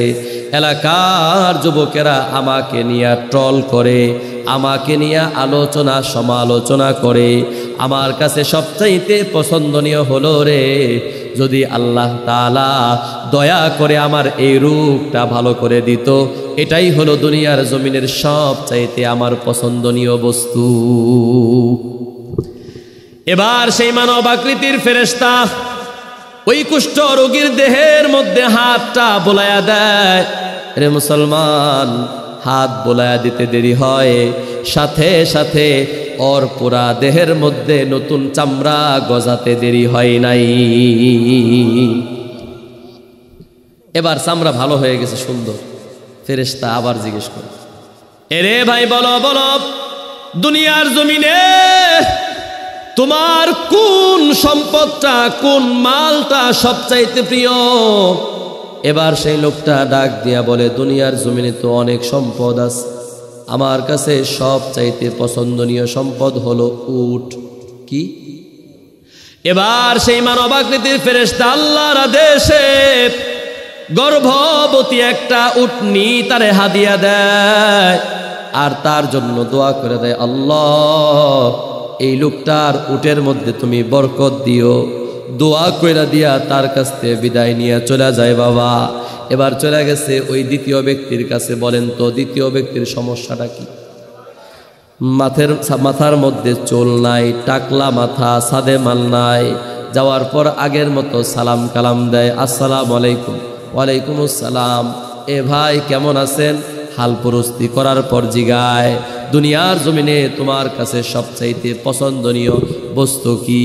এবার সেই টাকলা ডাক দিয়া কয়, এরে ভাই, এলাকার মানুষেরা, এলাকার যুবক যুবতীরা রাস্তা দিয়া যখন হাইটা যায়, আমারে টাকলা কয়ে ডাক দেয়। কি কয়ে ডাক দেয়? টাকলা কয়ে ডাক দেয়। আমার কাছে বড় খারাপ লাগে, ভালো লাগে না। আমার কাছে সবচাইতে পছন্দনীয় বস্তু হলো যদি আমার এই ছাদের মধ্যে মাল দিয়া ভরে যাইতো। আমার কাছে সবচাইতে বেশি পছন্দনীয় হইতো যদি আমার পুরা মাথার মধ্যে চুল গজায়া যাইতো। এবার ফেরেশতা তার মাথার মধ্যে হাত বোলায়া দেয়। এরে মুসলমান, বুখারী শরীফের বর্ণনা। কোন হুজুর ঘটনা বানায় কইতেছেন? না মিয়া, বুখারী শরীফ খুলে দেখেন, ঘটনা আছে। এবার ওই ফেরেশতা মাথার মধ্যে হাত বোলাইতে দেরি হয় রে, সাথে সাথে তার মাথার মধ্যে আল্লাহ তাআলা বড় চমৎকার চুল গজায় দেয়। সুবহানাল্লাহ। পুরা মাথাটা আল্লাহ তাআলা চুল দিয়া ছায়া দেয়। লোকটা তো আনন্দে একেবারে আত্মহারা। হাইরে, একটু আগেও তো সাদে মাল ছিল না, এখন দিয়ে সাদ মাল দিয়া ভরপুর হয়ে গেছে। এবার ওই ফেরেশতা ডাক দিয়া কয়, বুঝলাম তোমার পছন্দনীয় বস্তু পাইছো। এবার বলো দুনিয়ার জমিনে কোন সম্পদটা তোমার কাছে সবচাইতে বেশি প্রিয়? এবার লোকটা ডাক দিয়া কয়, দুনিয়ার জমিনে তো কত কত সম্পদ আছে, আমার কাছে সবচাইতে পছন্দনীয় সম্পদ হলো গাভী অথবা গরু। এবার ফেরেশতা আল্লাহ রাব্বুল আলামিনের আদেশে তাকে গর্ভবতী একটা গাভী দান করে দিছে। দান করে দেওয়ার পর আল্লাহর কাছে দোয়া দেয়, আল্লাহ তোমার এই বান্দার এই গাভীর মধ্যে তুমি বরকত দিও। এই দোয়া কইরা ফেরেশতা বাবা এবার চলে যায়। এবার চলে গেছে তৃতীয় ব্যক্তির কাছে। বলেন তো তৃতীয় ব্যক্তির সমস্যাটা কি? কানা, চোখে দেখে না। তবে যারা কানা হয়, অন্ধ হয়, ব্রেন কিন্তু ভালো হয়, ঠিক কিনা? আমাদের সঙ্গে হেফজ পড়তো, আমাদের সঙ্গে হেফজ খানায় হেফজ পড়ছে, আমাদের একসাথে কানা, চোখে দেখে না। সাইফুল ভাই একটা আয়াত কয়ে দেন, কয়ে দিতাম। তাবারাকাল্লাযী বিয়াদিহিল মুলকু ওয়া হুয়া আলা কুল্লি শাইইন কাদির। আমরা দেখে দেখে বলে দিতাম। ও আমাকে মুখস্থ করার আগে ওর মুখস্থ শেষ। বুঝেন নাই কথা? ওরে একবার দুইবার বলে দিলে বাস খালাস হয়ে গেছে মুখস্থ। আমরা যুক্তে যুক্তে, বুঝেন না, হেফজ খানায় দেখেন না, তাবারাকাল্লাযী তাবারাকাল্লাযী তাবারাকাল্লাযী তাবারাকাল্লাযী তাবারাকাল্লাযী, জপতে জপতে কাম সারা। আর ওরে একবার বলে দিলে, দুইবার বলে দিলে বাস খালাস। ভাই এরপরে একটা বলে দেন, এত ব্রেন। আমার টঙ্গী মসজিদে আমার এক মুসল্লি আছে, নাম হলো ইয়াকুব কানা। কি কানা? ইয়াকুব কানা, জন্মান্ধ, চোখে দেখে না।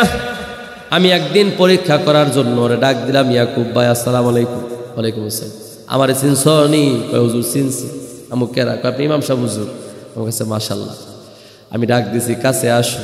পরীক্ষা করার জন্য টাকা লয়ে গেছি। টাকা একেবারে 2 টাকা থেকে নিয়ে শুরু করে 5 টাকার মোটাডা আবার সিকুন্ডা আছে না নাই, সব নিয়ে গেছি। একেবারে 1000 টাকার নোট পর্যন্ত নিয়ে গেছি। আমি বললাম, ইয়াকুব ভাই টাকা হাতে নিলে বুঝেননি? কয় হুজুর বুঝি। আমি বললাম যে কোনো টাকা দিলে বলতে পারবা? কয় হ হুজুর পারবো, আপনি পরীক্ষা করে দেখেন। ওই কানারে একবার দেই 1000, একবার দেই 2 টাকা, আবার দেই 500, আবার 5 টাকার নোট মোটাটা একবার দেই, চিকুনটা আবার আরেকবার দেই। ও হাতের মধ্যে নিয়ে ভাস করে, ভাস। আমার কয় হুজুর যদি এমনি লম্বা করে দেন আমার 14 গোষ্ঠীর ক্ষমতা নাই কইবের লেগে, কিন্তু এই টাকাকে সমান সমান করে ও ভাস করে। এই চোখ বন্ধ, এই দেখেন আমার দিকে দেখেন, এরকম করে ভাস করে। আমি দেখছি ভাস করে, এই যে এখানে নিয়ে দেখবেন, আপনারা ট্রাই করে দেখেন। এন টিপ দেয় একটা কেমনি, আল্লাহ জানে ওর কি ক্যাপাসিটি। নিয়ে আমি টিপ দেয়, হুজুর এটা 50 টাকার নোট। সুবহানাল্লাহ কইলেন না? আল্লাহ ওদেরকে এত ধী শক্তি দিচ্ছে, ঠিক কিনা বলেন? আল্লাহু আকবার। এবার ওই ফেরেশতা তৃতীয় ব্যক্তির কাছে চইলা যায়, কানার কাছে চইলা গেছে, অন্ধর কাছে চইলা গেছে। যাওয়ার পর সালাম কালাম দেওয়ার পরে জিগায়, এ ভাই বলো বলো দুনিয়ার জমিনে তোমার কাছে সবচাইতে পছন্দনীয় বস্তু কি? এবার সেই অন্ধ ব্যক্তি ডাক দিয়া কয়, ভাই দুনিয়ার জমিনে আমার কাছে সবচাইতে প্রিয় বস্তু হলো আল্লাহ তাআলা যদি আমার 2টা চোখ ভালো করে দিত।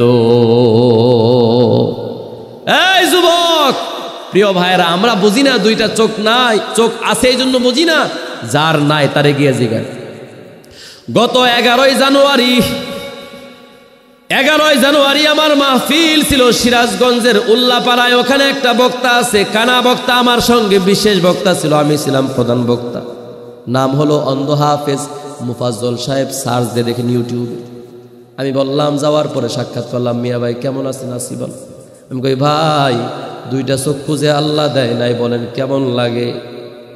উনি আফসোস করতে করতে বাসে না, কয় ভাই আপনারা তো আপনাদের বিবিদেরকে তাকায়া তাকায়া দেখেন, সন্তানগুলারে চোখ দিয়া তাকায়া তাকায়া দেখেন, নেতা নেত্রীদেরকে তাকায়া তাকায়া দেখেন, আল্লাহর সুবিশাল আসমানটারে তাকায়া তাকায়া দেখেন, সূর্যটারে তাকায়া তাকায়া দেখেন, চন্দ্রটারে তাকায়া তাকায়া দেখেন, ফুলের বাগান ফলের বাগান সব কিছুকে তাকায়া তাকায়া দেখেন। কিন্তু ওই শক্তি তো আমি অন্ধ হাফেজ মুফাজ্জলকে আল্লাহ তাআলা দেয় নাই। এটার যে কত বড় বেদনা, এটার যে কত বড় ব্যথা, এটা আমি ছাড়া আর আমার আল্লাহ ছাড়া দুনিয়ার কেউ বুঝবে না। আল্লাহু আকবার বলেন। এত বড় নিয়ামত 2টা চোখ নিয়ে। এবার অন্ধ লোক ডাক দিয়া বলে, এ ভাই দুনিয়ার জমিনে সব চাইতে আমার কাছে প্রিয় বস্তু হলো আল্লাহ যদি আমার 2টা চোখ ভালো করে দিত গো। এবার সেই মানব আকৃতির ফেরেশতা তার চোখের মধ্যে হাত বোলায়া দেয়। হাত বোলাইতে দেরি হয়, আল্লাহ রাব্বুল আলামিন ওই অন্ধ ব্যক্তির 2টা চক্ষুকে পুরাপুরি ভালো করে দেয়। সুবহানাল্লাহ। এবার ওই ফেরেশতা ডাক দিয়া কয়, ভাই বুঝলাম দুনিয়ার জমিনের সবচাইতে প্রিয় বস্তু এটা তোমার ছিল, পাওয়া গেছো। বলো বলো দুনিয়ার জমিনের সবচাইতে কোন সম্পদটা তোমার কাছে প্রিয়? এবার সেই চক্ষুষ্মান, আগে ছিল অন্ধ এখন চক্ষুষ্মান হয়ে গেছে, ডাক দিয়া বলে, আমার কাছে দুনিয়ার জমিনের যত সম্পদ আছে এর মধ্যে সবচাইতে বেশি পছন্দের সম্পদ হলো ছাগল। কি? এবার ওই ফেরেশতা তাকে গর্ভবতী একটা ছাগি দান করে দেয়। আল্লাহর কাছে দোয়া দেয়, আল্লাহ তোমার এই বান্দার এই সম্পদের মধ্যে, ছাগলের মধ্যে তুমি ভরপুর বরকত দান করে দিও। বলেন তো বাবা, ফেরেশতার দোয়া আল্লাহ কবুল করবেন কি করবেন না? আল্লাহ তাআলা 3 জনের ব্যাপারে দোয়া কবুল করে আনিছে। ওই যে প্রথম ব্যক্তি যে কুষ্ঠরোগে আক্রান্ত ছিল, তার কুষ্ঠরোগ ভালো হয়ে গেছে, চামড়া ভালো হয়ে গেছে। তাকে যে গর্ভবতী উটনি দান করা হয়েছিল বাবা, ওই উটনি থেকে আল্লাহ তাআলা এত এত নিয়ামত দান করেছেন, এত এত বরকত দান করেছেন। এখন সেই একটা উটনি থেকে হাজার হাজার মাঠ ভর্তি উটনি আল্লাহ তাআলা তারে দান করে দিছে। দ্বিতীয় ব্যক্তির মাথার মধ্যে চুল গজানো হয়ে গেছে, মাঠ ভর্তি আল্লাহ তাআলা গরু দান করে দিছে। তৃতীয় ব্যক্তি অন্ধ ব্যক্তির চোখ আল্লাহ তাআলা ভালো করে দিছে, মাঠ ভর্তি ছাগলের পাল দিয়ে আল্লাহ তাআলা ভরপুর করে দিছে। এবার আল্লাহ তাআলা পরীক্ষা করবে, কি করবে? মজা, এখনই মজা। এবার আল্লাহ তাআলা পরীক্ষা করবে, ওই যে লা ইন শাকারতুম লা আযীদান্নাকুম, শুকরিয়া আদায় করবা বাড়ায়া দিমু, ওয়ালা ইন কাফারতুম, আর না শুকরি করবা কুফরি করবা, ইন্না আযাবি লাশাদীদ, ধর্ম না ধরলে কিন্তু সার দিব না। কথা কোন ঠিক কি? এবার আল্লাহ তাআলা কিছুদিন পর ওই ফেরেশতারে আবার মানবের আকৃতিতে তাদের কাছে পাঠায় দিছে রে। ফেরেশতা একে একে সবার কাছে গেছে। প্রথমে গেল ওই কুষ্ঠরোগীর কাছে বাবা, যাওয়ার পর সালাম কালাম দিয়া কথা বলতেছে। ওই ফেরেশতা বলতেছে, এ ভাই, আমি একজন মুসাফির মানুষ, রাস্তায় সফর করতে করতে আমার সমস্ত সামান শেষ হয়ে গেছে, গন্তব্য পর্যন্ত যাওয়ার মতো ক্যাপাসিটি আমার কাছে নাই। আল্লাহ তাআলা তো তোমারে অনেক সম্পদ দান করেছে, আল্লাহ তাআলা তো তোমাকে মাঠ ভর্তি এরকম ভাবে উট দান করেছে, আমাকে তুমি মুসাফির হিসাবে কিছু দান খয়রাত করবানি। এবার সেই কুষ্ঠরোগী ডাক দিয়া কয়, না না, তোমার এই মুহূর্তে দান করার মতো কোনো ক্যাপাসিটি আমার নাই, আমি এখন ব্যস্ত, আগে অনেক দান করছি, যাও যাও, আমি তোমাকে এখন দান করতে পারবো না। এই মুসলমান, ময়মনসিংহের মুসলমান, অনেক শিক্ষণের বিষয় আছে, অনেক শিক্ষার বিষয় আছে এই হাদিসের মধ্যে। দান চাইছে, বলে না না, যাও যাও, এখন দান করতে পারবো না, জীবনে অনেক দান করছি, যাও যাও, চলে যাও। মুসাফির ডাক দিয়া কয়, ভাই, তোমার আমার চিনা চিনা লাগে। সুবহানাল্লাহ, চমৎকার হাদিস। কয়, তোমার তো আমার চিনা চিনা লাগে। কয়, কেমনে চিনো? কয়, তোমার গায়ের মধ্যে সাদা সাদা দাগ ছিল না। ও সরাসরি অস্বীকার করে, কত বড় নাফরমান। কয়, দৌড় মিয়া, কিসে দাও না সেরকম চামড়া আমার।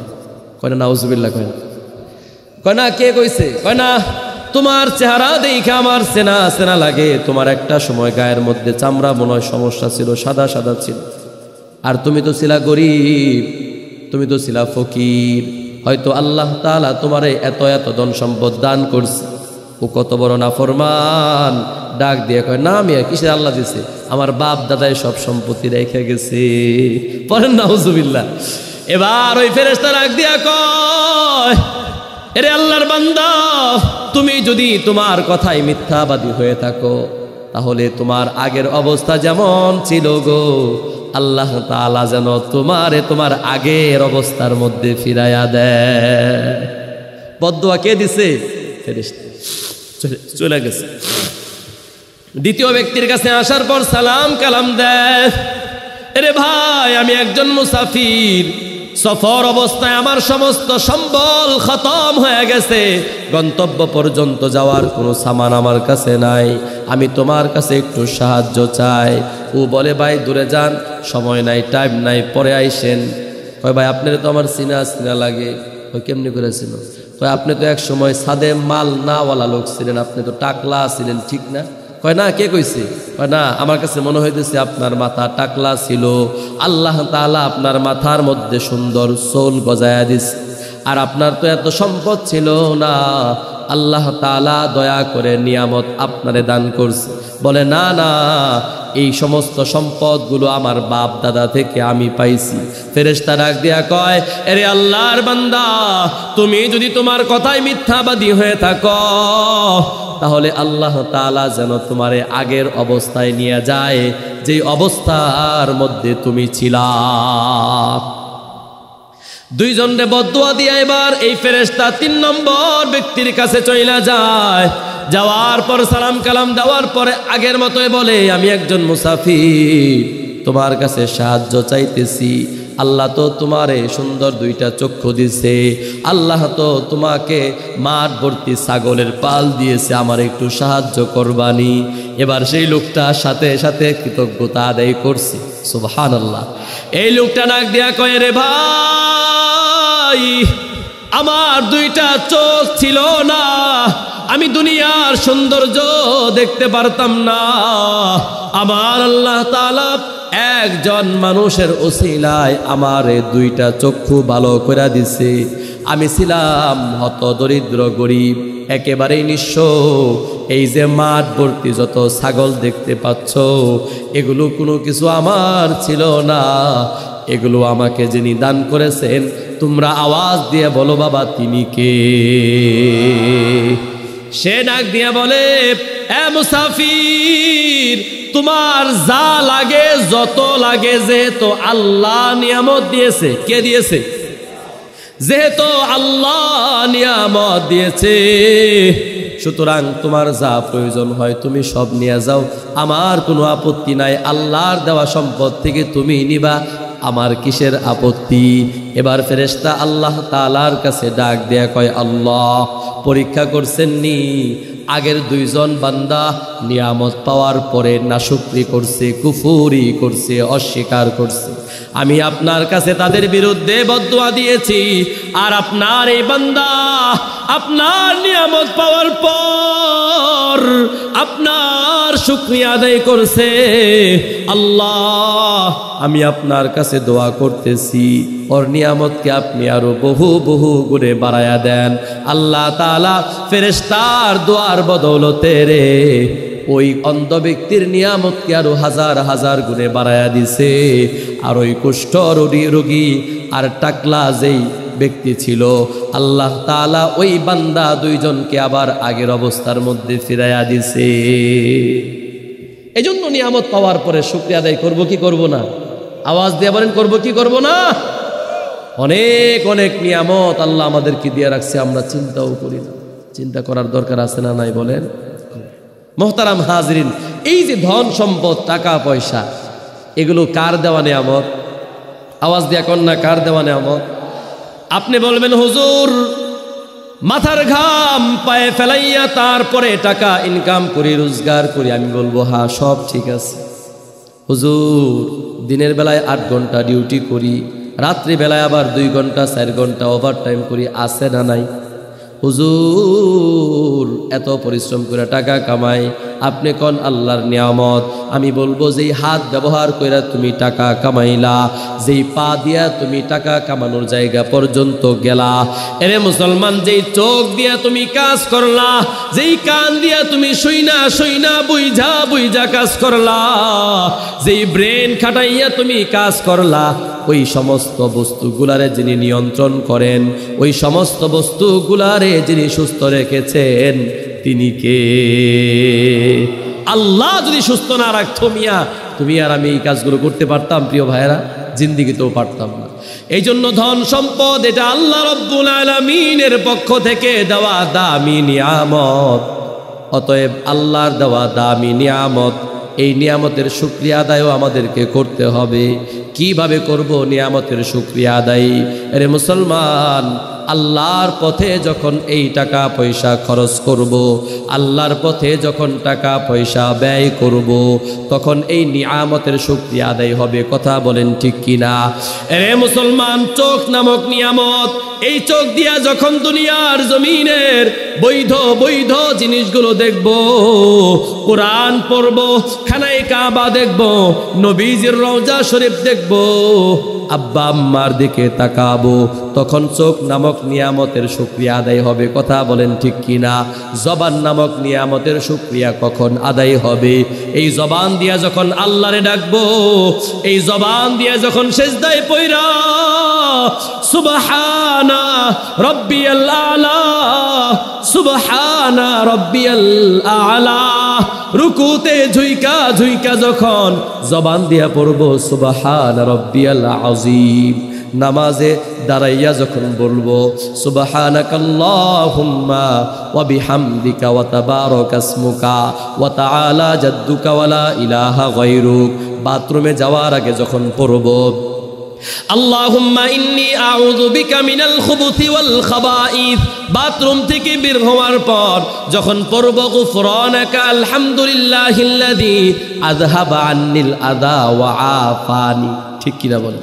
মসজিদে ঢোকার সময় যখন পড়ব বিসমিল্লাহি ওয়াসসালাতু ওয়াসসালামু আলা রাসূলিল্লাহ, আল্লাহুম্মা ইফতাহলি আবওয়াবা রাহমাতিক বের হওয়ার সময় যখন পড়ব আল্লাহ ফাদলিক, ঘুমানোর আগে যখন পড়ব রে আল্লাহুম্মা বিসমিকা আমুতু ওয়া আহইয়া, ঘুম থেকে ওঠার পর যখন পড়ব আলহামদুলিল্লাহিল্লাযী আহইয়ানা বাদামা আমাতানা ওয়া ইলাইহিন নুশুর, খাবার শুরু করার আগে যখন পড়ব বিসমিল্লাহি ওয়া আলা বারাকাতিল্লাহ, খাবার খাওয়া যখন শেষ হয়ে যাবে আলহামদুলিল্লাহিল্লাযী আতআমানা ওয়া সাকানা ওয়া জাআলানা মিনাল মুসলিমিন, স্ত্রী সহবাস করতে যাব, স্ত্রীর সঙ্গে মিলন করতে যাব।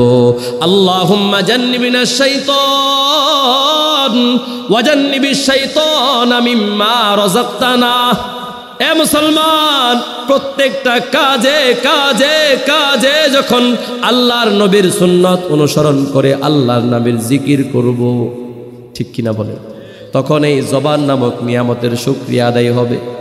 এরে মুসলমান, তাহলে যেই কথা বলছিলাম এরকম শুধু এক একটা নিয়ামত ধৈরা ধৈরা কথা বলতে গেলে লম্বা সময় কথা বলা যাবে, লম্বা করার সুযোগ নাই।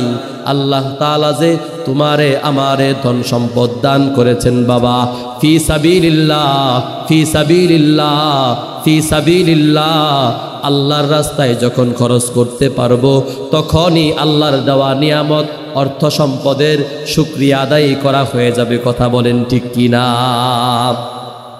ফি সাবিলিল্লাহ মানে কি?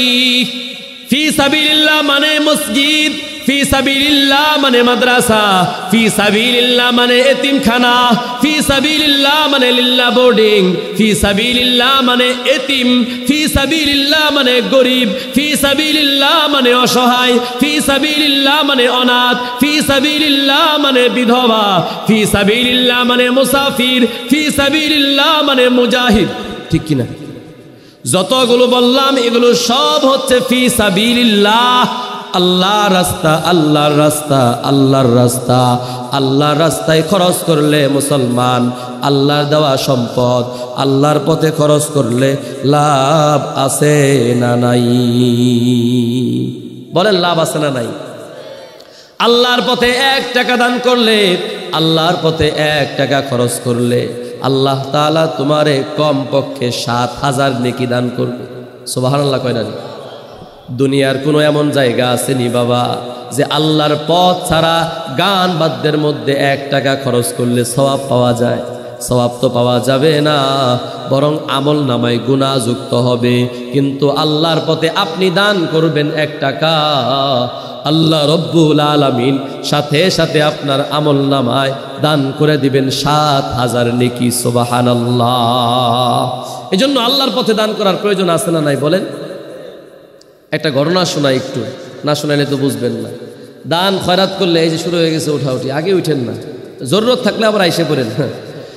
হ্যাঁ মুসলমান, দান খয়রাত আল্লাহর পথে খরচ করার মধ্যে লাভ আছে না নাই? পরকালীন লাভ, ইহকালীন লাভ, ইহ জগতের লাভ, পর জগতের লাভ, দুনো জগতের লাভ আছে না নাই? নবীজির হাদিসের মধ্যে আসছে বাবা, মিশকাত শরীফের বর্ণনা, as-সাদাকাতু তারুদ্দুল বালা, দান সদকা এমন এক জিনিস, আল্লাহর পথে আল্লাহর রাহে খরচ করা এমন এক মেডিসিন, এটা আপনার বিপদ আপদ বালা মুসিবত অসুখ বিসুখ অনায়াসে দূর করে দেয়। আমি এখন বর্তমানে যেই মসজিদে নামাজ পড়াই, গাজীপুর সিটি কর্পোরেশন 52 নং ওয়ার্ড ভাদাম বাইতুর রহমত জামে মসজিদ, এই মসজিদের আগে এক মসজিদে 2 বছর টানা জুমা পড়াইছে। এটা হলো গাজীপুর সিটির 51 নম্বর ওয়ার্ড খরতৈল মোহাম্মদিয়া তাকওয়া জামে মসজিদ। এই মসজিদে জুমার নামাজ পড়াইছি 2 বছর। একদিন এক জুমার ঘটনা, মসজিদে যাওয়ার পর রুমের মধ্যে বিশ্রাম করতেছি, অবস্থান করতেছি, জুমা পড়াবো। হঠাৎ করে একজন মুসল্লি এসে দরজার মধ্যে নক দিছে। দরজা ইমাম সাহেব খুইলা দিছে, সামনে আসছে। আসার পর আমারে সালাম দেয়, আসসালামু আলাইকুম।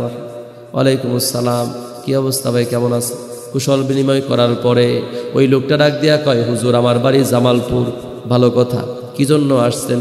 কয় হুজুর মনের একটা ব্যথা শেয়ার করার জন্য আপনার কাছে আসছি। লোকটার চোখের মধ্যে পানি তখন টলমল টলমল করে রে। আমি বললাম, ভাই খাটের মধ্যে বসেন। বসছি। বললাম, বলেন কি সমস্যা, কি সেবা শেয়ার করার জন্য আসছেন আমার কাছে বলেন। এবার লোকটা চোখের পানি ছাইরা দিয়া কান্দিয়ার ডাক দিয়া কয়, হুজুর আমাকে আল্লাহ তাআলা একটা সন্তান, ছেলে সন্তান দান করছে, বয়স 12-13 বছর বয়স। হুজুর আমার সন্তানটা অনেক দিন যাবৎ অসুস্থ, এমন কোনো ডাক্তার নাই, এমন কোনো কবিরাজ নাই, দৌড়ানো বাদ রাখছে, সব জায়গায় দৌড়াইছি হুজুর, কোনো কিছু থেকেই কোনো কিছু হয় না, কোনো লাভ হয় না। হুজুর আমি আপনার কাছে পরামর্শ চাই, আমি কি করতে পারি? ওনার কথাটা শুনে আমি মুস্কি মুস্কি হাসলাম। হাইসা হাইসা বলি, ভাই আমি তো কোনো ডাক্তার না, কোনো কবিরাজ না, আমি আবার কোনো তাবিজ কবজও লেখি না, আমি আপনারে কি পরামর্শ দিতে পারি বলেন।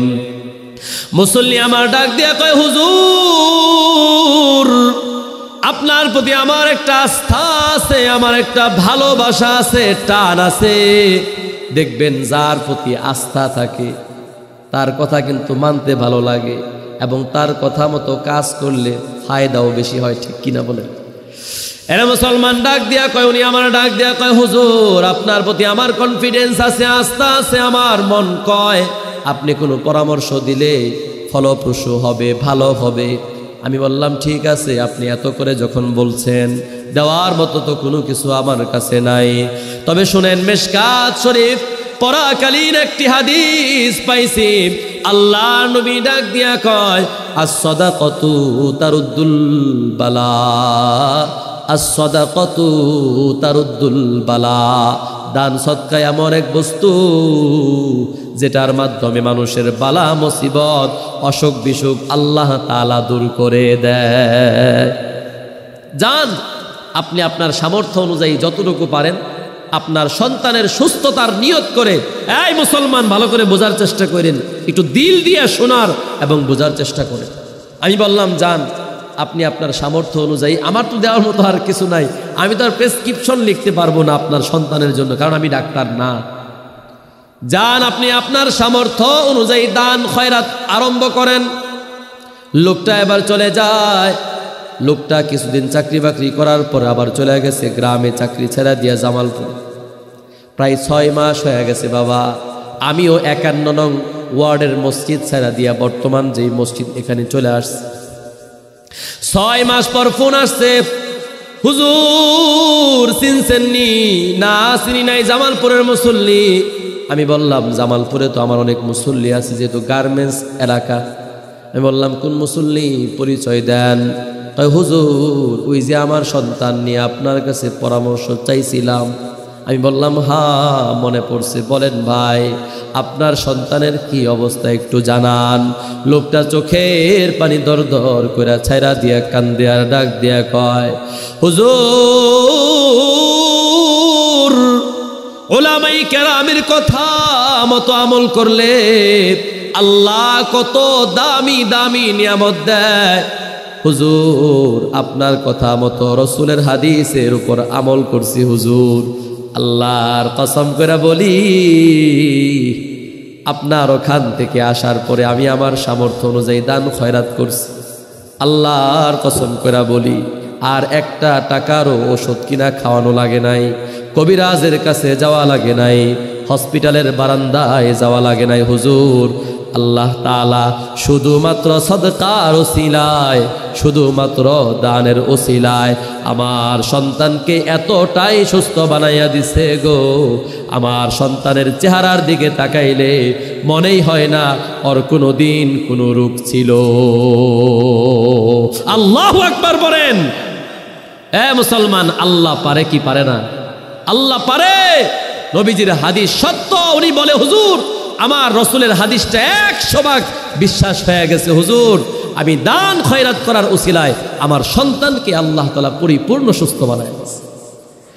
এরে মুসলমান, কে আছেন ঘরের মধ্যে? মা অসুস্থ, বাবা অসুস্থ, মেয়ে অসুস্থ, ছেলে অসুস্থ, বিবি অসুস্থ, এদের অসুস্থতার জন্য, অসুস্থতা থেকে উপায় পাওয়ার জন্য, রোগ নিরাময় হওয়ার জন্য আল্লাহর নবীর ঘর বাইতুল কোরআন হাফিজিয়া মাদ্রাসায় দান করবেন বাবা।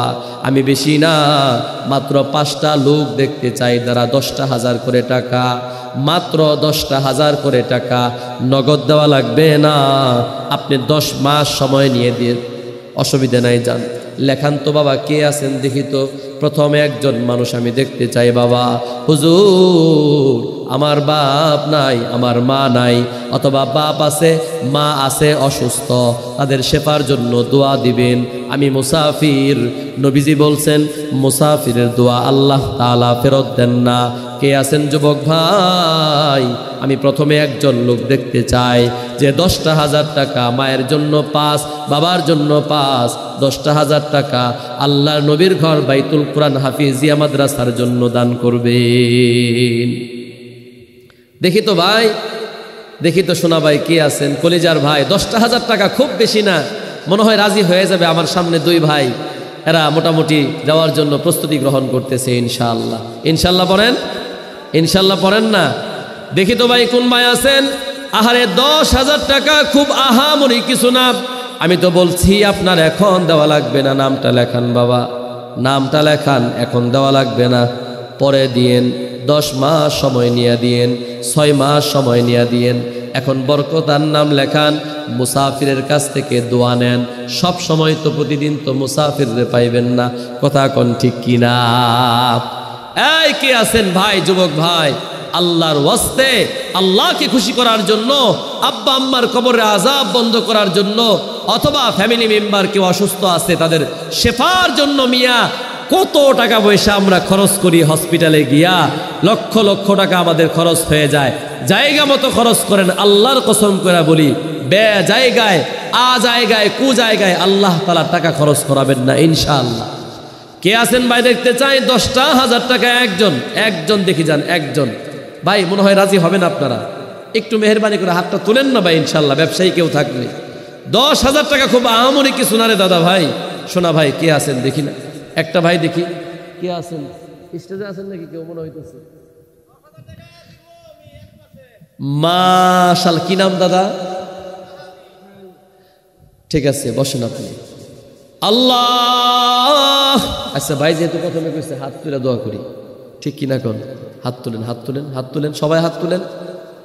ওই যে অনেকে শীতের লেগে হাত বের করতেছে না, ওই যে ঘুমাইতেছে চাদর মোড়া, ডাক দে ভাই, একটু ডাক দে না, ওটা ডাক দে, হ্যাঁ ওটা ডাক দে, কজে হুজুর দোয়া দিতেছে, পোটলা দেবো না এখনই। হ্যাঁ আল্লাহ, তাকায়া দেখো তোমার নবীর মুহাব্বতে, আল্লাহ মাদ্রাসার জন্য তোমার এক গোলাম, নাম হলো শাহ আলী। আহারে আল্লাহ, ইসলামের 4র্থ খলিফা হজরতে আলী রাদিয়াল্লাহু তাআলা আনহুর সঙ্গে তার নামের বড় মিল। আল্লাহ, আল্লাহ তোমার বান্দার দানকে কবুল করো, মঞ্জুর করো, মনের নেক বাসনা পূরণ করো। বংশের ময় মুরব্বীরা যারা কবরস্থ হয়েছে, আল্লাহ সকলের কবরে আযাব বন্ধ করো রব্বুল আলামিন। জানি না আব্বা আম্মা আছে কিনা, জীবিত থাকলে হায়াত দারাজ করে দাও আল্লাহ, সুস্থতার জীবন দান করে দাও। আর মৃত হয়ে থাকলে আমার শাহ আলী ভাইয়ের আব্বা আম্মার কবরগুলোকে জান্নাতুল ফেরদাউসের আলা মাকামে পরিণত করে দাও, আমিন। 2 নম্বরে কে আছেন বাবা? এই ডান হাতের মধ্যে আঙ্গুল কয়টা? কয় না কেরে ভাই? ডান হাতের মধ্যে আঙ্গুল কয়টা? বাম হাতের মধ্যে, ডান পায়ে, বাম পায়ে ইসলামের খুঁটি কয়টা? নামাজ কয় ওয়াক্ত? আওয়াজ দেখো না, নামাজ কয় ওয়াক্ত? বলেন তো বাবা, 5-এর মধ্যে মিল আছে না নাই? 5টা আঙ্গুল মিল করতে চায়। 1 নম্বর শাহ আলী ভাই। 2 নম্বর কে আছেন যুবক? হুজুর আব্বার জন্য 10,000, মার জন্য, আব্বার জন্য 5,000, মার জন্য 5,000, এরকম 10,000 টাকা দেনেওয়ালা আপনাদের এলাকায় অনেক ব্যবসায়ী চাকরিজীবী ভাইরা আছেন। এরে মুসলমান, বলছি তো এখন দেওয়া লাগবে না, বরকতার নামটা লেখান, পরে দিয়ে দিয়েন কোন ইনশাআল্লাহ। ভাই আপনি রাজি হয়ে যাবেন ইনশাআল্লাহ। আল্লাহ দিল নরম করে দাও। আল্লাহ, আল্লাহ আমার ভাইয়ের মুখের হাসিটা বড় চমৎকার, আল্লাহ কলিজাটা জোড়ায় গেছে ওনার চেহারার দিকে তাকায়া, মালিক তুমি আমার ফরহাদ ভাইয়ের দিলটা নরম করে দাও, নাম আইসা পড়ছে যেহেতু। ভাই ইনশাল্লাহ আল্লাহ দিয়ে দিবে ইনশাল্লাহ। আপনি 10 দিবেন, আল্লাহ আপনার 10 লক্ষ দেব ইনশাল্লাহ। নারায়ে তাকবীর। আমার কণ্ঠের আজকে জোর নাই, এজন্য আমি বেশি মারতে পারতেছি না, তাহলে বুঝাইতাম। ফরহাদ ভাই, ফরহাদ ভাই জিন্দাবাদ, জিন্দাবাদ। বসেন। রব্বুল আলামিন তাকায় দেখো, ফরহাদ ভাই দান করলো 1000 টাকা 10। আল্লাহ আমার বাইরে তুমি মরার পরে বানায় দিও জান্নাতের বস। জোরে জোরে পড়েন না আমিন।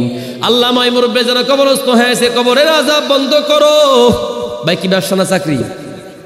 ব্যবসা বাণিজ্যের মধ্যে ভরপুর বারাকা দান করো আল্লাহ। সংসারের মধ্যে আয় উন্নতি দান করো, স্বামী স্ত্রীর মধ্যে মিল মোহাব্বত বাড়ায়া দাও রব্বুল আলামিন। সন্তানগুলোকে নেক বানায়া দাও, যারা অসুস্থ আছে পরিপূর্ণ শেফায়ে আজেলা কামেলা দায়েমা কুল্লিয়া মুস্তামিররা নসিব ফরমাও। জোরে জোরে বলা যাবে কি আমিন? 2টা হয়ে গেছে ভাই। 3 নম্বরে কে আছেন গো? 3 নম্বরে কে আছেন ভাই? 3 নম্বর আরেকজন লোক দেখতে চাই। মাশাআল্লাহ ভাই দাঁড়ান, শোনা ভাই দাঁড়ান একটু, কলিজার ভাই দাঁড়ান। 5000। ও ভাই, ভাই আমার একটু ভাই, আপনি আর 5 মাস পরে দিন ভাই, আমার একটু ভাই একটু ইজ্জতটা রাখেন ভাই। লাগলে আমার কাছে নিয়ে যান, পরে আমি বিকাশে আপনার সিস্টেম করে কিস্তিতে দেবনি। 10,000 মাসে। কি নাম? কি নাম? রহিম। তহিন ভাই, তহিন ভাই শহীদ। হাই হেরে কামি সারছে। আল্লাহ আমার কলিজার টুকরা ভাই, আল্লাহ আমার ইজ্জতটারে যেমনে করে রাখছে দুনিয়া এবং আখিরাতে তুমি তার ইজ্জতটারে এমনি করে রাখো আল্লাহ। ভাই আমার শহীদ দান করলো 10,000 টাকা, তার পকেটটারে রাখো না তুমি ফাঁকা। মরার পরে কবরের মধ্যে থাকবে একা। আবু জাহেল, উতবা, সাইবা, নমরুদ, ফেরাউনের সঙ্গে হয় না যেন দেখা।